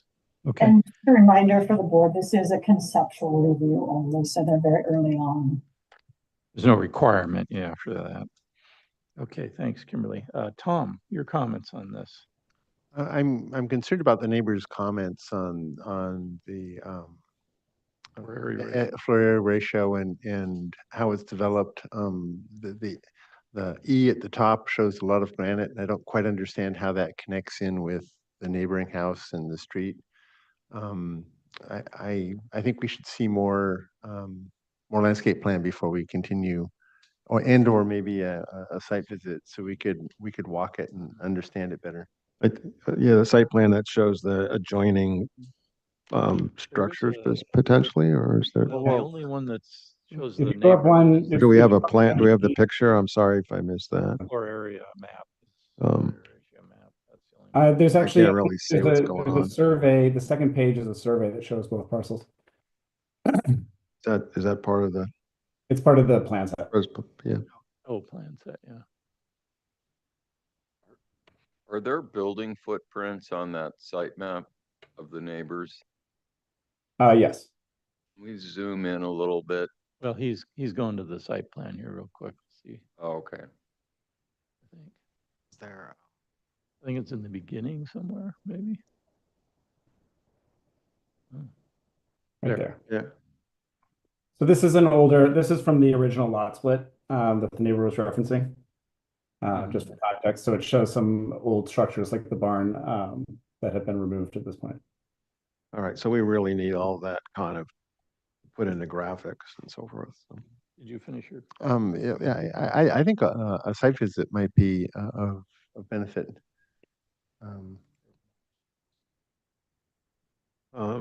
Yeah, or some more information from the plan view. Yeah.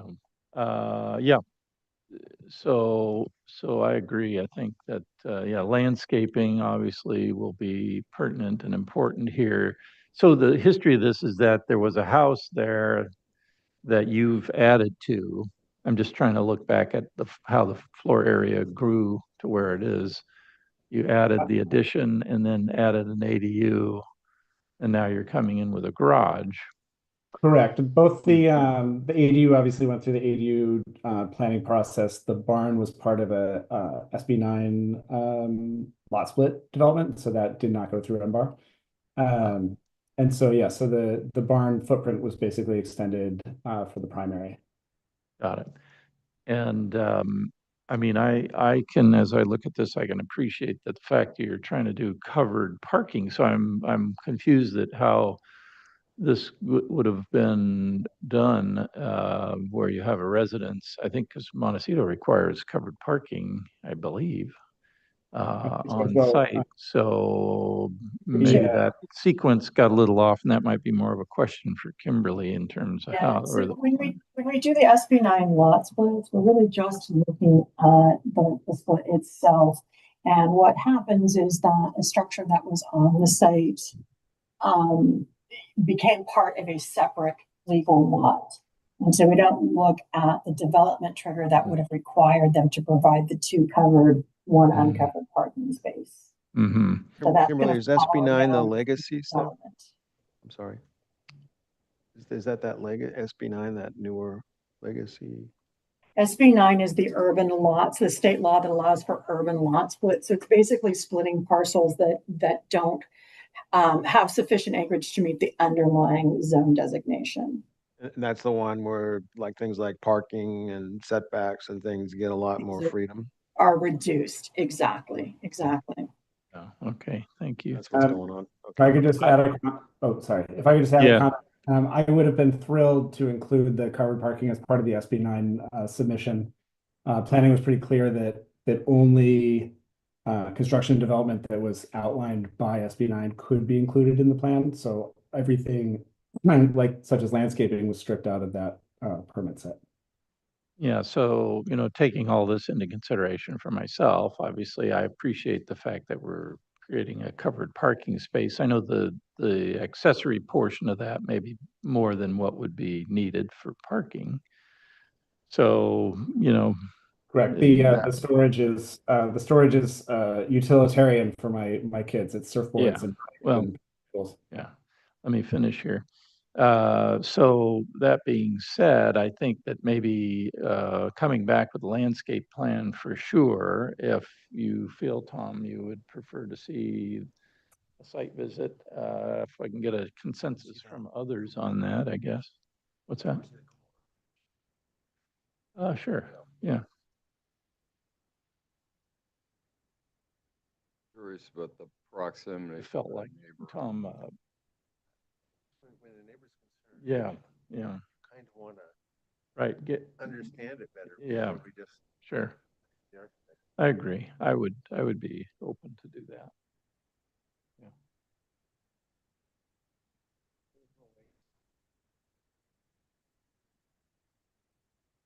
Well, yeah, I mean, that's maybe what caused sort of this issue to begin with. Oh, okay, well, let's do this. I guess it's here for concept, so do we just give it further concept review with a site visit? Yeah, I think further concept, Concept review with site visit, or I'd go along with more detail on the landscape, landscape. tree drip lines, and so we could understand the site better. The neighbor's house. It would, if you maybe can better document sort of the neighborhood for us on the next go around with some kind of landscape description, which sounds like you have already. So that should make it easy. You can come back for concept review of that, and then we can kind of go from there. That Is seems it like the good. house in the middle of those trees there? Where's the neighbor's house? The neighbor's house is if I can't see where the cursor is, the neighbor's house has the white pergola in the front. Yeah, You it's can right see dead center in the middle there. Yeah. Those two storage containers are where the turnaround is, and then you can see a pile of rubble, which is where the garage is proposed. Got it. Okay, well, let's continue for concept review, come back with a return with landscape plan and the documentation of sort of the site and whatever you think would help your argument for, the mass bulk and scale of the property in relation to the neighborhood. I mean, obviously we have the floor area calculation, so you don't need more on that, but maybe just at least footprints of the adjacent homes would be great.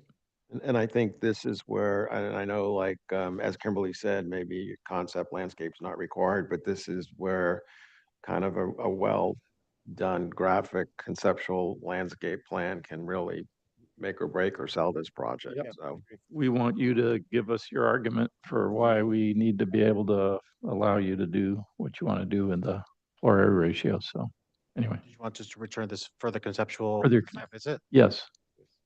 Yeah. I'm sorry, was the site visit required or was it Well, I think, documentation? you want to hold on the I site think we visit? can pass on the site visit.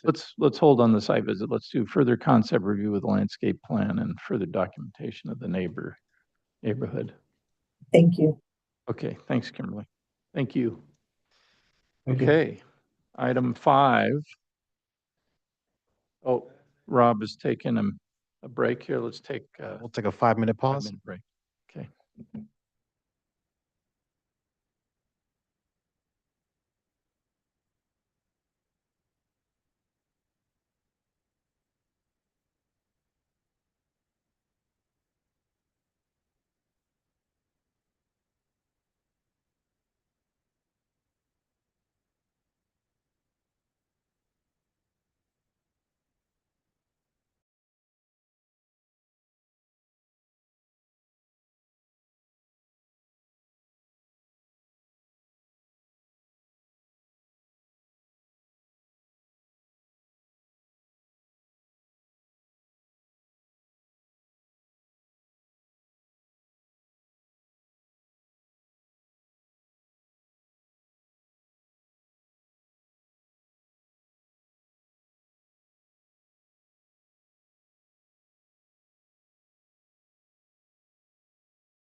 back on to item 5 here,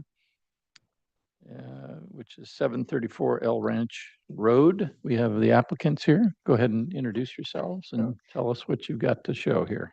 Good afternoon, members of the board. My name is Jessie Richards. I'm with Appleton Partners, applicant for the project. Yes, I'm Brett Taney. I'm the architect and the owner of the property. Okay, go ahead. Give us your presentation. Sure. If we could bring up the set. Concept review of new detached garage and workshop, Correct. 700 feet.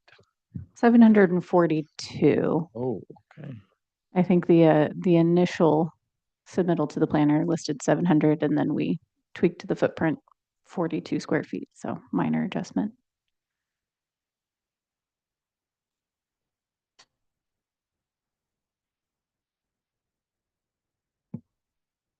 You're not sharing your screen. It's not showing, Jonathan.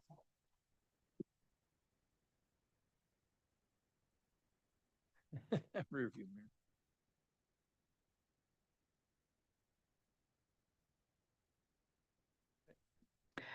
mirror. If we want to start on the first sheet, which is the cover page, I can quickly go through the project information. So as was mentioned, this is an application for a new detached garage and workshop at 742 square feet. There is an existing main house on the property. This garage with the existing main house brings our FAR to 63% of allowable. If we could go to the next page, we have photos of the existing property. So in the center here, you'll see just an overhead view of that existing main house. You can also see to the left the existing driveway. So at that northeast-ish corner of the driveway is where the new detached garage and workshop is proposed to go.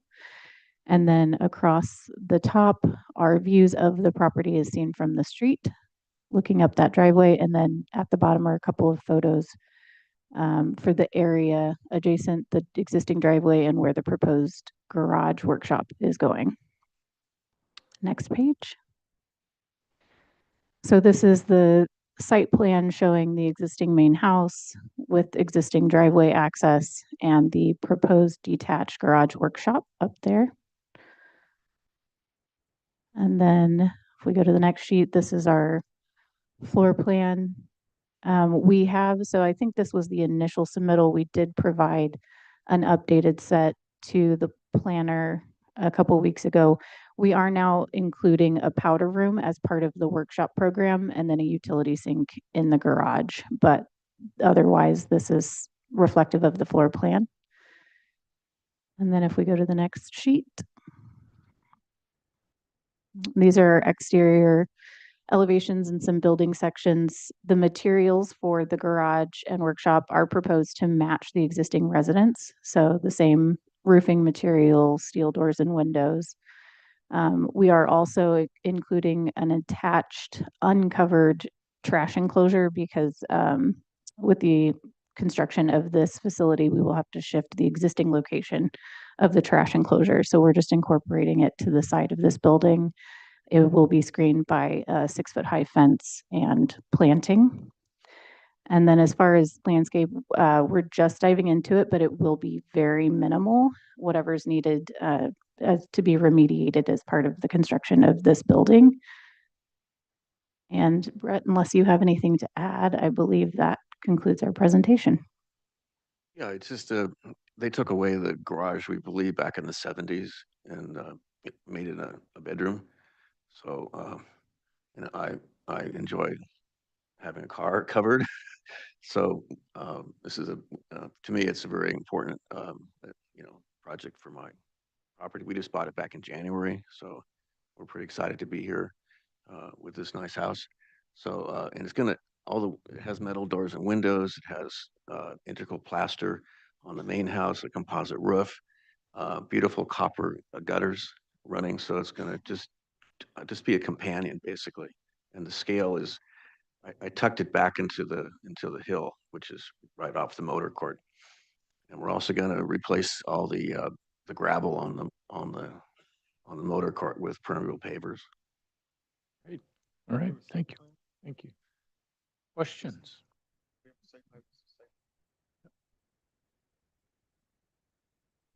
you have any questions, Rob?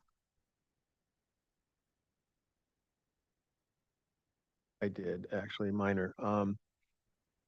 This is kind of a thing I see that when I see the geometry, the house kind of footprint kind of creates a certain geometry and angles to it. And I always wonder when seems like the ability, and I can see you're working with the contours, but it seems like the ability to kind of cant the garage. So the geometry of the garage kind of aligns with the footprint of the house. Any thought of, did you look at that? I guess is my basic question. Well, I was just trying to work in the hill and not impact, all the mature planting and keep that line of the driveway. And there is that, it says existing wall, so that's a stucco, like a maybe 7-foot wall that So divides. what added to that was it looks like the wall basically interferes with your backup space. Yeah, a little bit. Or I react, that's kind of what prompted the evolution of wondering why you didn't align it, slide it over. Well, the workshop is in alignment, just the garage is following the contour of the hill. And so I didn't want to make more impact, that's all. Robert, questions? No questions. Tom, anything? Do we have photos of the main house? We don't have photos specifically of the main house exterior, but when we do return with our materials board, there will be a lot of photos of that because we are matching the materiality. The photos provided today focused more on the area where the proposed detached garage is going, and then as the view of the driveway from the street. Okay, no more questions. I have a question for Kimberly, maybe. Is it okay to have trash cans in the setback, front setback like that? Yes, there are provisions to allow trash receptacles to be in the front yard setback. Okay. I don't know them off the top of my head, but I'm sure the planner has reviewed that. Okay, that's fine.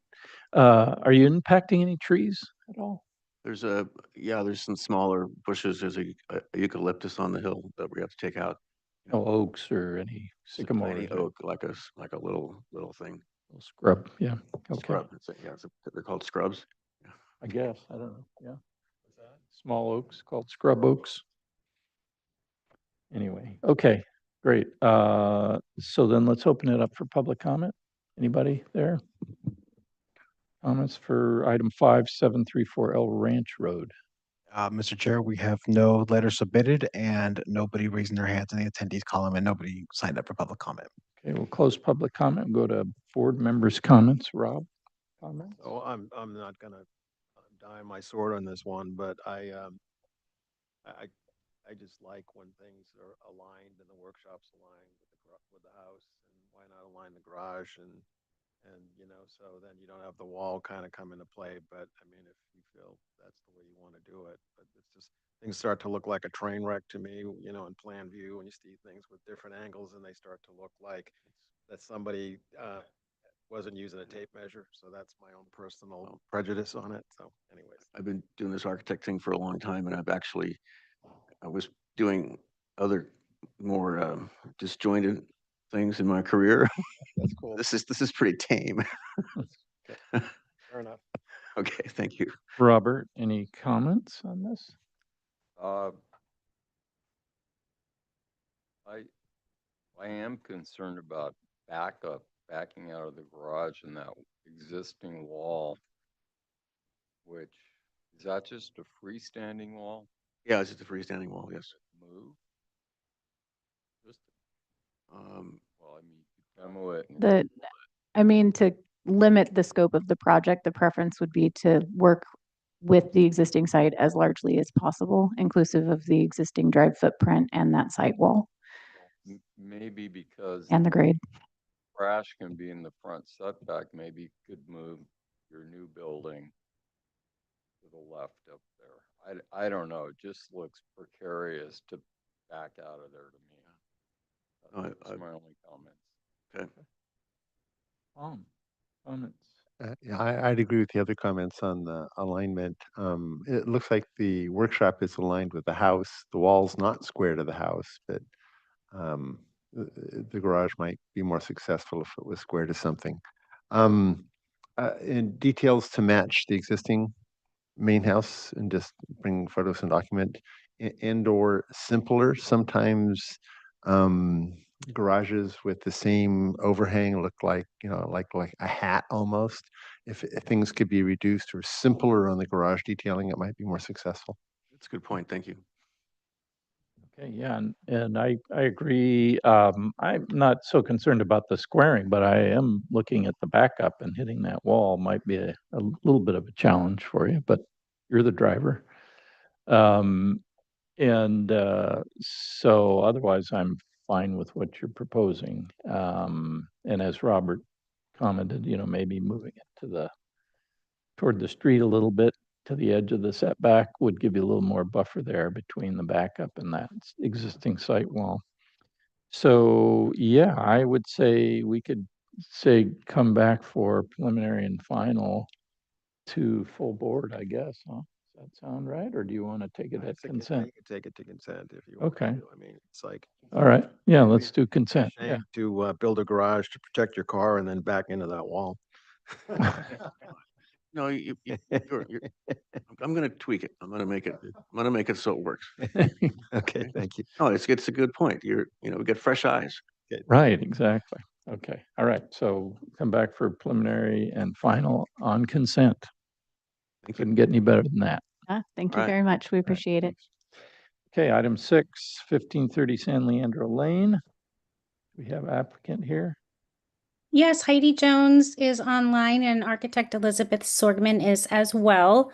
Just want to make a couple points. The requested CDP and variance is related to an as-built 406 square foot addition.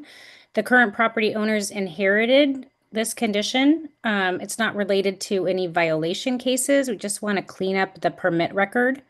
As part of the request, we need a setback variance. The pattern of development along this side of the property provides like a 33-foot setback from the property line, which is consistent with that pattern of development in that location. So I just wanted to make those notes, and I'll pass it on to Elizabeth. And your FAR real quick is what? 128. And but they had added 406, huh? So the Correct. last permit that they had was less 406 That's right. square feet. Okay, great. All right, thanks. Go ahead, Elizabeth. All right. So this is a new owner that purchased this without realizing it didn't get disclosed during the sale, and a different architectural firm had applied for an interior alterations permit, and at that point, when planning was going kind of through some of the permit history, it was found that this didn't have a permit. So the owners, again, like Heidi mentioned, just want to clean this up and to be able to have a clean slate. And so we don't really know when this was built. So whoever did this addition aligned it with the existing walls, and it ended up adding a primary bedroom and extending the primary bathroom a little bit. So we're here just to try to get this corrected. And like Heidi mentioned, when you walk around the neighborhood, majority of the structures around that area have the similar setbacks. And so it doesn't seem to be out of character with what's happening around in that on San Leandro and Miramar and all the way around. We walked around kind of extensively looking at everything, trying to see, did this make sense? Or does this owner have to rip this out, even though they had no idea this wasn't legal? So I don't know if you want to go ahead and see some of the photographs of what's already there. Yes, I provided photographs for Jonathan, and you'll see that this is completely screened and not visible also.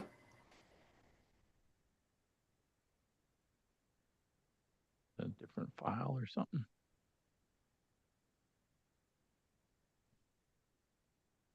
Oh, thank you. Yeah, so that's heavily screened on that that side of Miramar Avenue, so you can't see it. So if you can scroll through the rest of the photos, you can see the images of inside the property, and I believe I put some outside as well. Did I see a historical report for this one too? Is that Yes, we did one just to ensure that we covered all the bases when we did our application. Right, so these are all the existing and facing the street, but you'll see when you get to the others what they added. Right, so you can kind of catch that on the left-hand side is the addition that was done without permit. Right now, they were building a pool in this photograph, so keep going.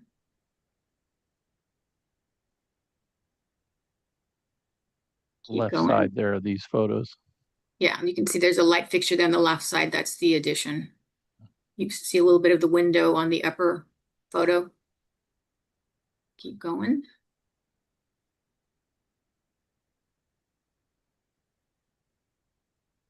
And you can see that there's hedges. The hedges are pretty tall in this area, so no neighbors can see this. They added a fireplace. Keep going. That's the other, the courtyard where the garage is, so has nothing to do with the addition. Keep going. Yeah, I think that's it, Elizabeth. That's it? Okay. Yeah, I thought I had included some from the street view, but I failed to do that in the PDF, I guess. Sorry about that. Did you do plans and elevations too, or not? Yes. I want to go through those real quick, Jonathan. Just scroll through them. So these are the elevations and tried to show what is existing and what was added. So you've got the hatch pattern so that you can clearly see it's existing, but we're trying to get this permitted. Is that it, Jonathan? We're following, it's the same kind of window type, same stucco finish. All right. There it is right here. That's it? That's all. Yeah. Okay. That's it. All right. Shall we go to questions now? Okay. Tom, do you have any questions? No question. Robert, questions? No questions. Rob, questions? Is that right elevation existing? Is that what that is? Yeah, all of these elevations are existing, and you can see that by the hatch pattern. That's what denotes what we are trying to permit. Okay. No questions. Did you do a floor area ratio study? Because we're at 128. I mean, I don't know how much 400 feet added to it. What was it before the 406 square feet were added? Well, let me see if I can run the calculator for you real quick. You didn't do a study of the neighborhood there? Do you think that these are all probably around the same range? It would be helpful to have we that. did. I did. And we didn't reproduce the calculator from the prior chair, that handy tool. But we're happy to bring it when we come back at those. So the neighborhood, so this is below others in the neighborhood. I'm trying to find the mean. Okay, so the mean average is 103. The 75th percentile is 124. And you're at 128. Okay, got it. Yes. And could we just get a street view of the perimeter then? You're on a corner lot. Looks like you're saying that it's buried. That would kind of help, I think, solidify your case if. Yes, I'll be sure if we bring those back, or we could look on Google Earth quickly if we have that ability. Well, and also if you look at that very initial aerial that was shown, you can see it's heavily landscaped on that Mariposa side. You can't see any of the building. I mean, the only thing with landscaping sometimes in that argument, of course, is things die or, something happens. So, but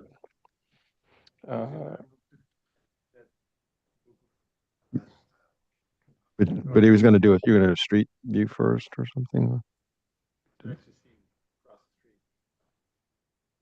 And the historical report was supporting what had been done. Did I ask that question already? That's correct. There was no significant impact, or it was not identified as a historic resource because changes have been made over time.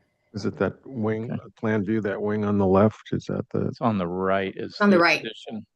Right. Right under Leandro Lane, the word.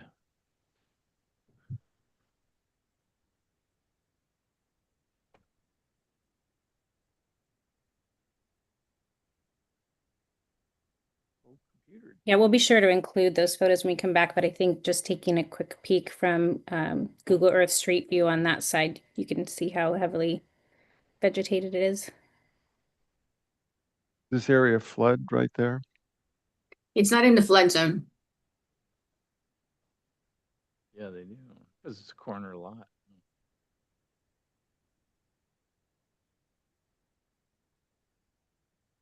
So if you go, yeah, if you go to the right, then turn left at that. You'll see that it's, I mean, it seems like a lot of that neighborhood has a lot of, There's the, yeah. Yeah, if you pull back a little bit, you can see there we go. little, the Pittosporum, Myoporum there. Like hedgerow, kind of, huh? Okay. Yeah. Is the other question that kind of comes up on those is actually the view cone coming in and out of the entering in and out of the property, where is it a safe Stuck ingress, right at egress? the Yeah. corners there, all those Yeah. driveways. Yeah. So what are the Looking at what are, that today. what are those redwoods? Okay, well, let's go to public comment. Is there anyone in the audience that has any comments on item 6, 1530 San Leandro Lane?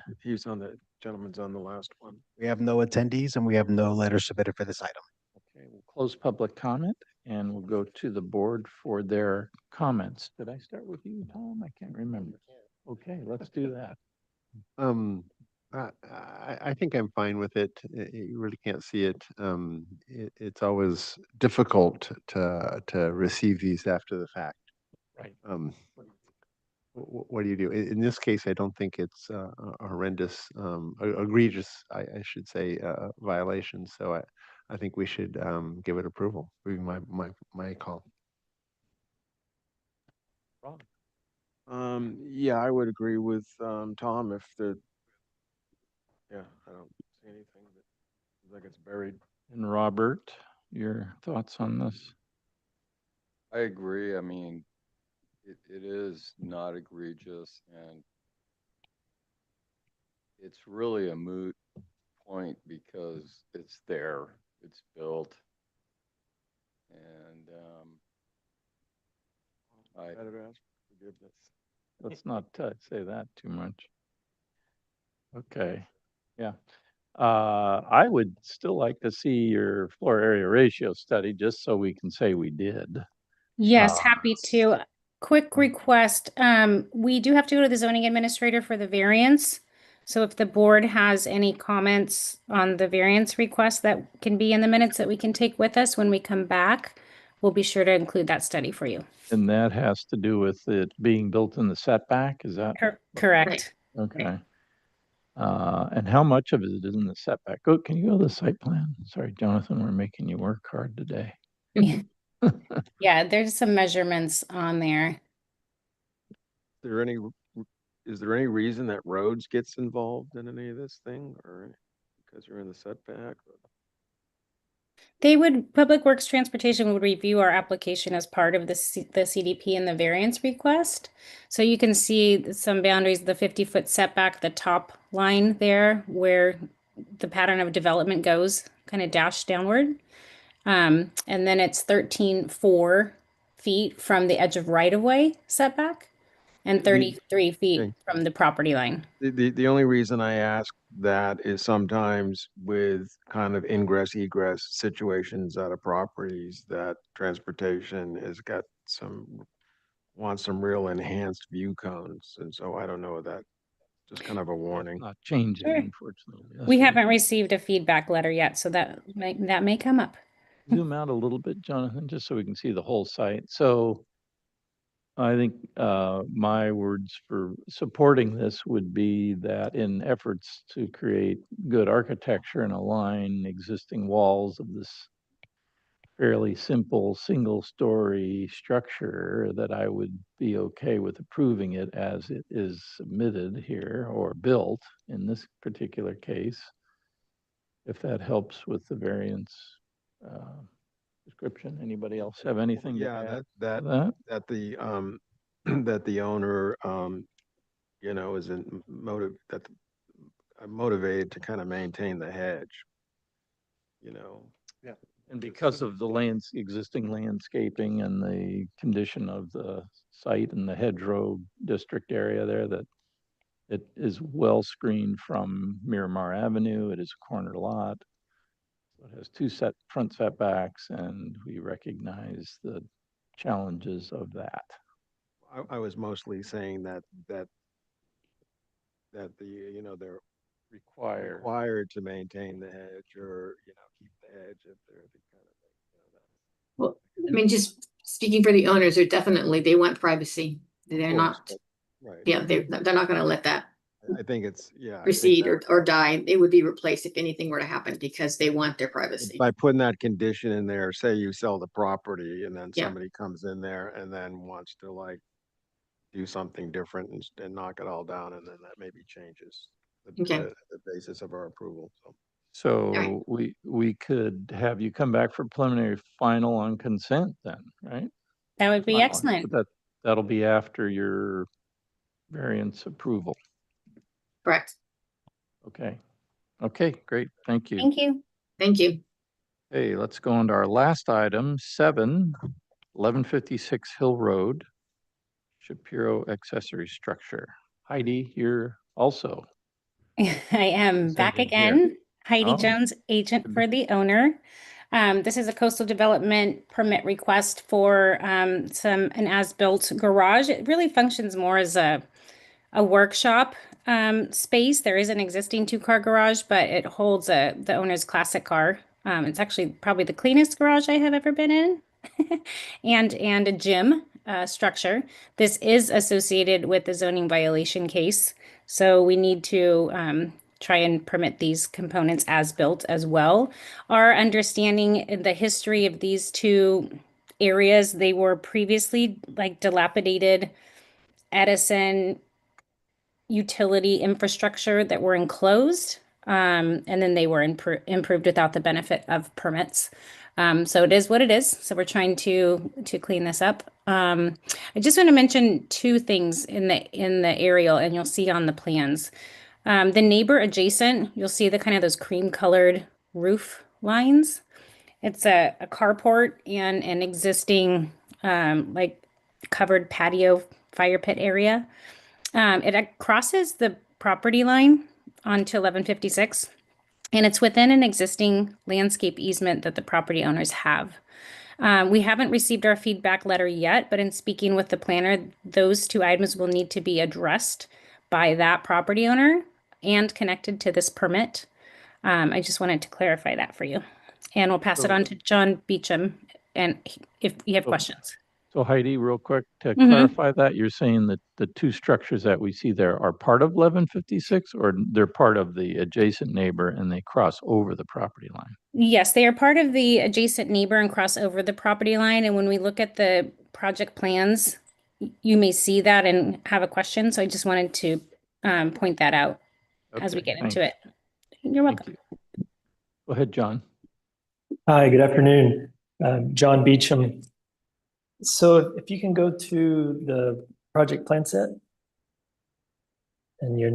So the shaded area at the north, that is the two structures that we're discussing as the as-built.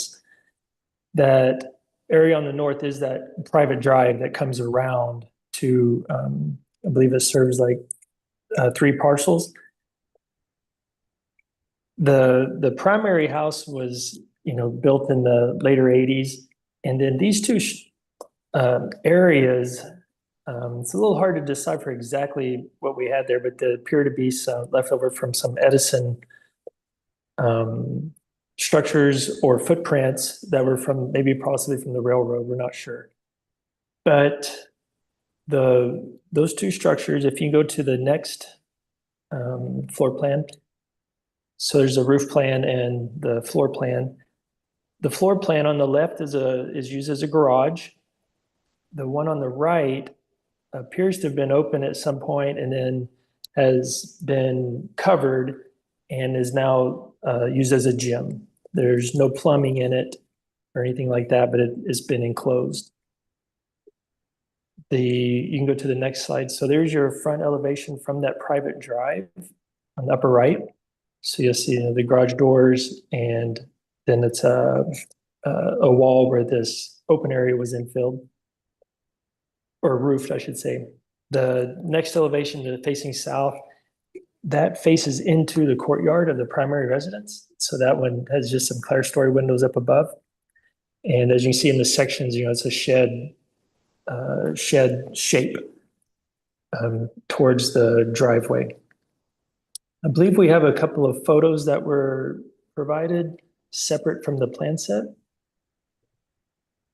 Yes, thank you. So these are interior of the primary residence courtyard. Same. If you can keep scrolling down. So the image on the left is this private drive serving these few properties. And to the north of that hedge is the railroad area. The image to the right is the taller portion is not what we're discussing. That was a permitted part of the main residence, and it's above a two-car garage. The next slide, please.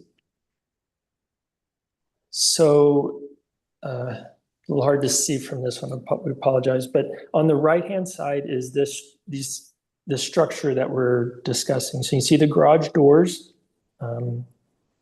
further in the background, and then in the foreground there is this, seemed to be an open area that, again, was roofed, and that's the gym. So you have a garage use and a gym use. I believe those are our photos. Yeah, and you can see beyond the photo on the right, that kind of darker structure, that's that neighboring carport that I mentioned. All right. So if you can go back to the site plan, the floor plan set. Thank you. And if you can kind of zoom into that garage gym area. So you see to the left is where it says carport. Outside of that area of work, that is the area that Heidi was just referenced, where it's the property line is, shown there on the left, and this one crosses over several feet. But that one is, again, that's a separate item from what we're discussing here with this garage and gym. Okay, does that cover your presentation? Yes. Okay, thank you. Let's go to questions. Rob, do you have any questions? Robert, any questions? Yeah, looking at this drawing, so it's a 10-foot setback, but you're about what, 5 feet? That's correct. Sorry. No, not in the setback. That's that's an easement. That's a landscape easement. Yes. Oh, the 10 foot's a landscape easement. Correct. What's the setback? I'm not sure that we have it labeled on this. John, yep. Let me just. Yes, this looks like an earlier set. It is a 10-foot side yard setback there. I'm sorry. So we'd have to give you, you need that as part of the encroachment into the setback, right? So I connected with our project planner yesterday. We have not received our initial feedback letter yet. So we're not sure of all the items that will come up or be required, and I suspect that will be one of them. Our goal with getting the submittal in was to comply with the abatement schedule, which we have done to start the process. So this is our first go. Okay. Is there an FAR you guys have?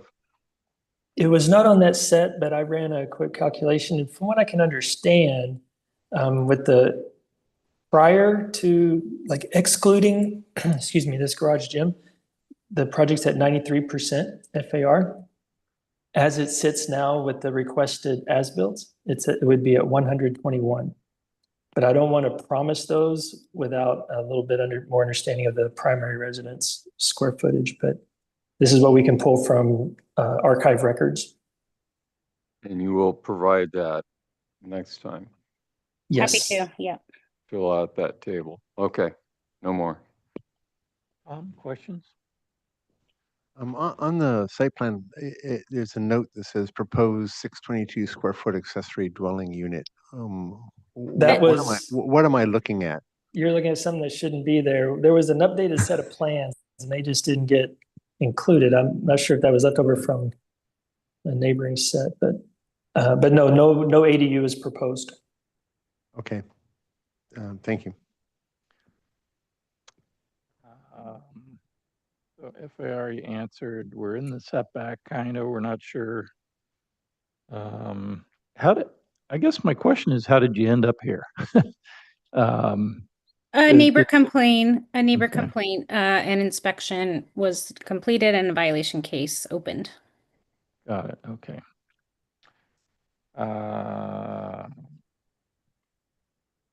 And so they were, well, you didn't know what the buildings were. The previous owner, before this owner, took this all on, or did they enclose the gym and the garage, or how long have these been? Yeah, I don't know how long these have been in this condition. We can come back with that information for clarity.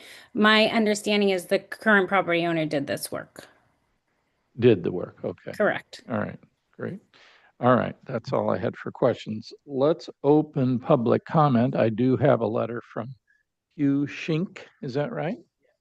And Hugh did submit a letter, but he can go to the podium there and tell us you live at 1168 Hill Road, which is where? On the left side of this Mine one? is to the east.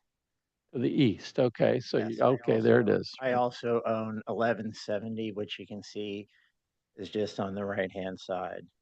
And do you access you have to pass these to get to your properties, or? Yes. Yeah, you drive down They that. referred to as originally they referred to it as a private drive. It's actually a deeded access easement between 6 adjoining properties. So it's meant as a circulation loop because there's not a dedicated turnaround. And so, Oh, yeah, yes. sorry. And because there were several pieces of information that I could clarify extensively regarding the way that these structures and their previous nature were presented. I think that were very inaccurately represented. The area that they're referring to as a gym was originally a slightly elevated patio area with a surrounding wall, not enclosed. The area adjacent to it was actually also part of the deed. There's a well that was located there. And my understanding is that the water rights to that well have been transferred, and the water sharing agreement that made that actually something that needed to have maintained access for the other properties that were part of that original agreement had expired or been removed from the title. But that was also, it was nothing to do with the railroad or Edison. It was an open area that had some previous well equipment in it that wasn't, as far as I know, remediated or handled in any, I mean, I don't know what pertains to dealing with wells when you have one and then you stop using it, but that was in fact the state that it was in before. And I would say, I think it was also a little bit inaccurate. Yes, it was very deliberate that this was work that was undertaken over the course of more than a year to completely take these open areas, which previously had lower walls, and enclose them, which significantly increased the visual mass. And as that is an access easement, I believe that there is some setback from that was required. And what they've done is push this newly created solid mass of buildings right up against the border of that easement. And then also the other side it does have an allowance for some landscaping, but basically it's a question of how not only the visual, but the physical mass of this has reduced this into what previously was more like clearly like a residential lane, and it's given it really the character of it being a private driveway, which is accented even more by the fact that they've installed, I believe, 10 100-watt floodlights with motion detectors, which trigger by any vehicle that passes by and flood the entire area of that easement with light. They're not shielded, directed downwards, and apparently the range of the detection is, such that anybody passing by in a car or on foot basically has glaring floodlights in their face. And so, Mr. Shink, too, we're going over time, so if you want to wrap up, we give you 3 minutes to talk. okay, well, I understand. I was hoping you'd give me a slight amount of grace because I was trying to correct the factual issues that were pertaining to your understanding of the way that they presented the conditions seemed to be quite intelligently vague. I really wanted to specifically mention that the area of the existing garage has an apartment installed above it, which I don't know the permit status of that, but I do know that this owner also does rent 2 separate units within this dwelling as nightly rentals. And so adding what they refer to as a gym, but could easily be considered either later convertible or something that is, an unplumbed and residential space I have a high suspicion it may be intended to primarily serve the rental use as well as the additional garage. They are not primary residents of the home. So the need to me of why they would need additional garage space is unclear. And by enclosing these areas, they also altered the landscaping footprint in a way that they removed an area which they could have used for uncovered parking adjacent to the landscape that existed there before. So, I'm out of time. I'm out of time. I have a question, actually. So were you alluding that that you have some tie into the water use on that or the water rights on that? Originally, yes, there was a corporation that was formed that gave, there are 6 adjoining properties there, water sharing rights on the well that was installed at 1156. But at some point during the 80s, the water rights were transferred to another company in exchange for valuable consideration, as it said in the deed. And so I don't know if the other owners still in any way maintain some sort of deeded easement to that equipment or that area. But I do know that it was plumbed into my property from that well. And so they have removed all of the equipment and then created a new enclosed space there. And the reason I asked was that does it then become kind of a legal land use question that you need to look into to protect yourself? For somebody else to determine. I think planning will have to look into that. That's beyond our purview for sure. Okay, thank you, Mr. Thank That was Hugh Shink. And I had his card there. So just to reiterate that.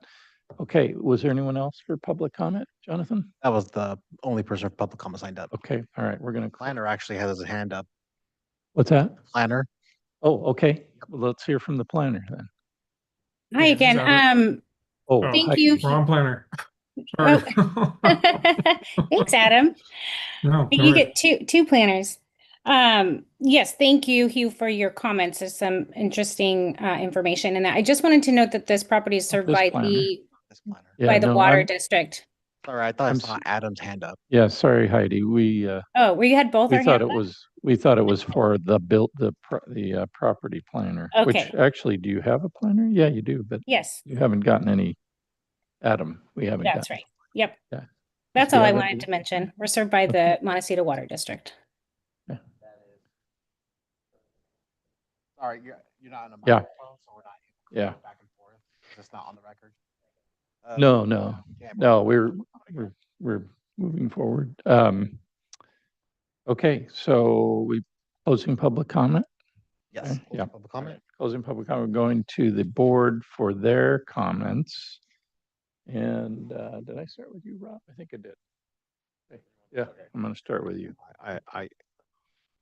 This seems like a can of worms on some areas, and then like with the previous project, had some on the San Leandro project where we granted, kind of an existing thing that had some violations on it. This seems like it's got a lot of issues on it that I guess I need more information to move this ahead, and given what this gentleman said, that seems like there's been some compromises to the neighborhood that are and some other use that cause make it difficult for me to say like that this is okay. Your comments. I'm not sure quite where to go with it. As has just been said, there's no real opportunity to landscape this. It's right against the pavement.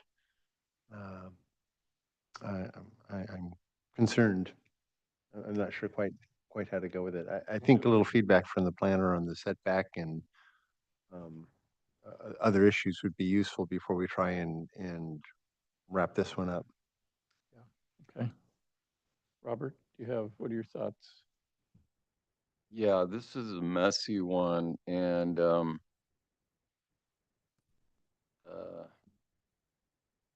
Mr. Is it Schenk?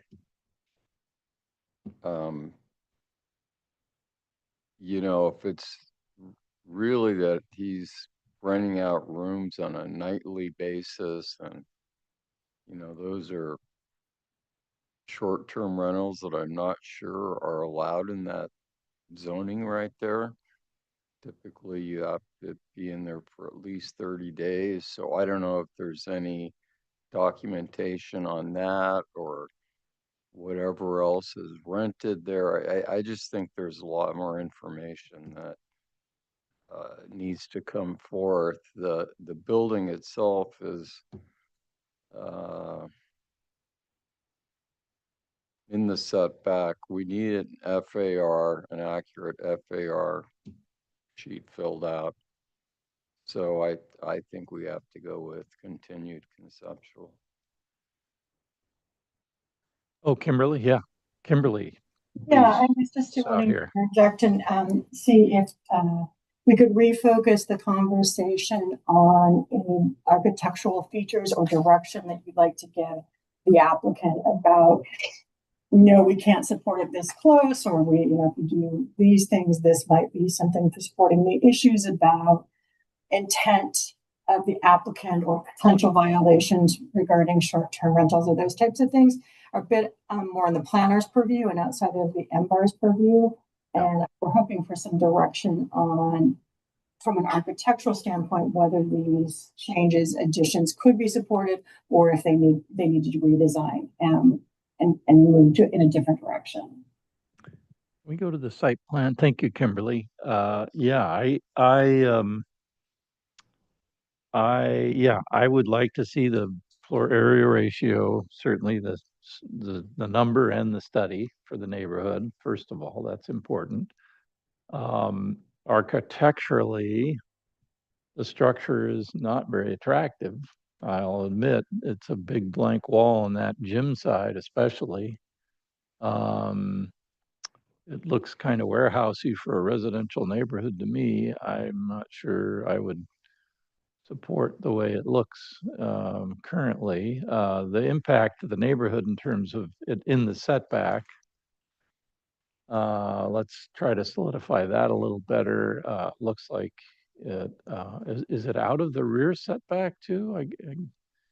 I'm not sure, you know, what's in the setback, what's out. I see it looks like the side piece there. Again, John, based on your drawing, it looks like we need to clarify, you know, is it a property line? Is it an easement? Where's the setback? So I think we need more clarity on that. I would also like to see an elevation of the entire back site, you know, the existing garage with the new proposed, well, it's not new, but the existing garage that has the unit over it, showing the full extent of this new proposed as-built, because that's a big, long, flat series. It looks like it would be an apartment structure or something that was housing all these cars. So it'd be good to see that full elevation so we get a better feel for what's happening there. Does that make sense, John, in terms of what I'm asking for that Absolutely, yes. full back elevation? And anything else that anybody else would have comments on? I mean, I can't really, without this information, I certainly can't grant it, I would say, further concept to come back. Yeah, and I don't know, like, for instance, there does look like there's opportunity to add landscaping between that existing garage on the right-hand side, and then there's like a wall face in there between the doors of the garage and that walkway that has landscaping opportunities. If anything else, that those are things that might be an opportunity to soften it and you know, move it towards a chance of being approved. But And I think that, you know, the fact that it faces a railroad is helpful, that it's not, uh, the other part that's the challenging part is that it's the main thoroughfare for access for some of the neighbors. So it's not like it just dead ends at that location there. It continues on to other homes. So that makes it a little more important than it just facing the railroad tracks and not being something you would. the lighting too, like, then you could get some, at Mhm. least if, you know, the lighting could be dark sky compliant and have, Should be. you know, should be. And so there are things that potentially that you can fix between landscaping and lighting that could at least improve um, what's going on out there. If that may be just slight lipstick on the. Yeah, so I think, you know, come back for further concept review with as much information as you can to help support this request, because it looks like an awful lot. Understood. Thank you so much. Thank you. Thank you. Okay. That concludes it, right? No more. Motion for adjournment. Okay, do I have a second? Last item. All those Second in by favor, Tom. aye. Aye.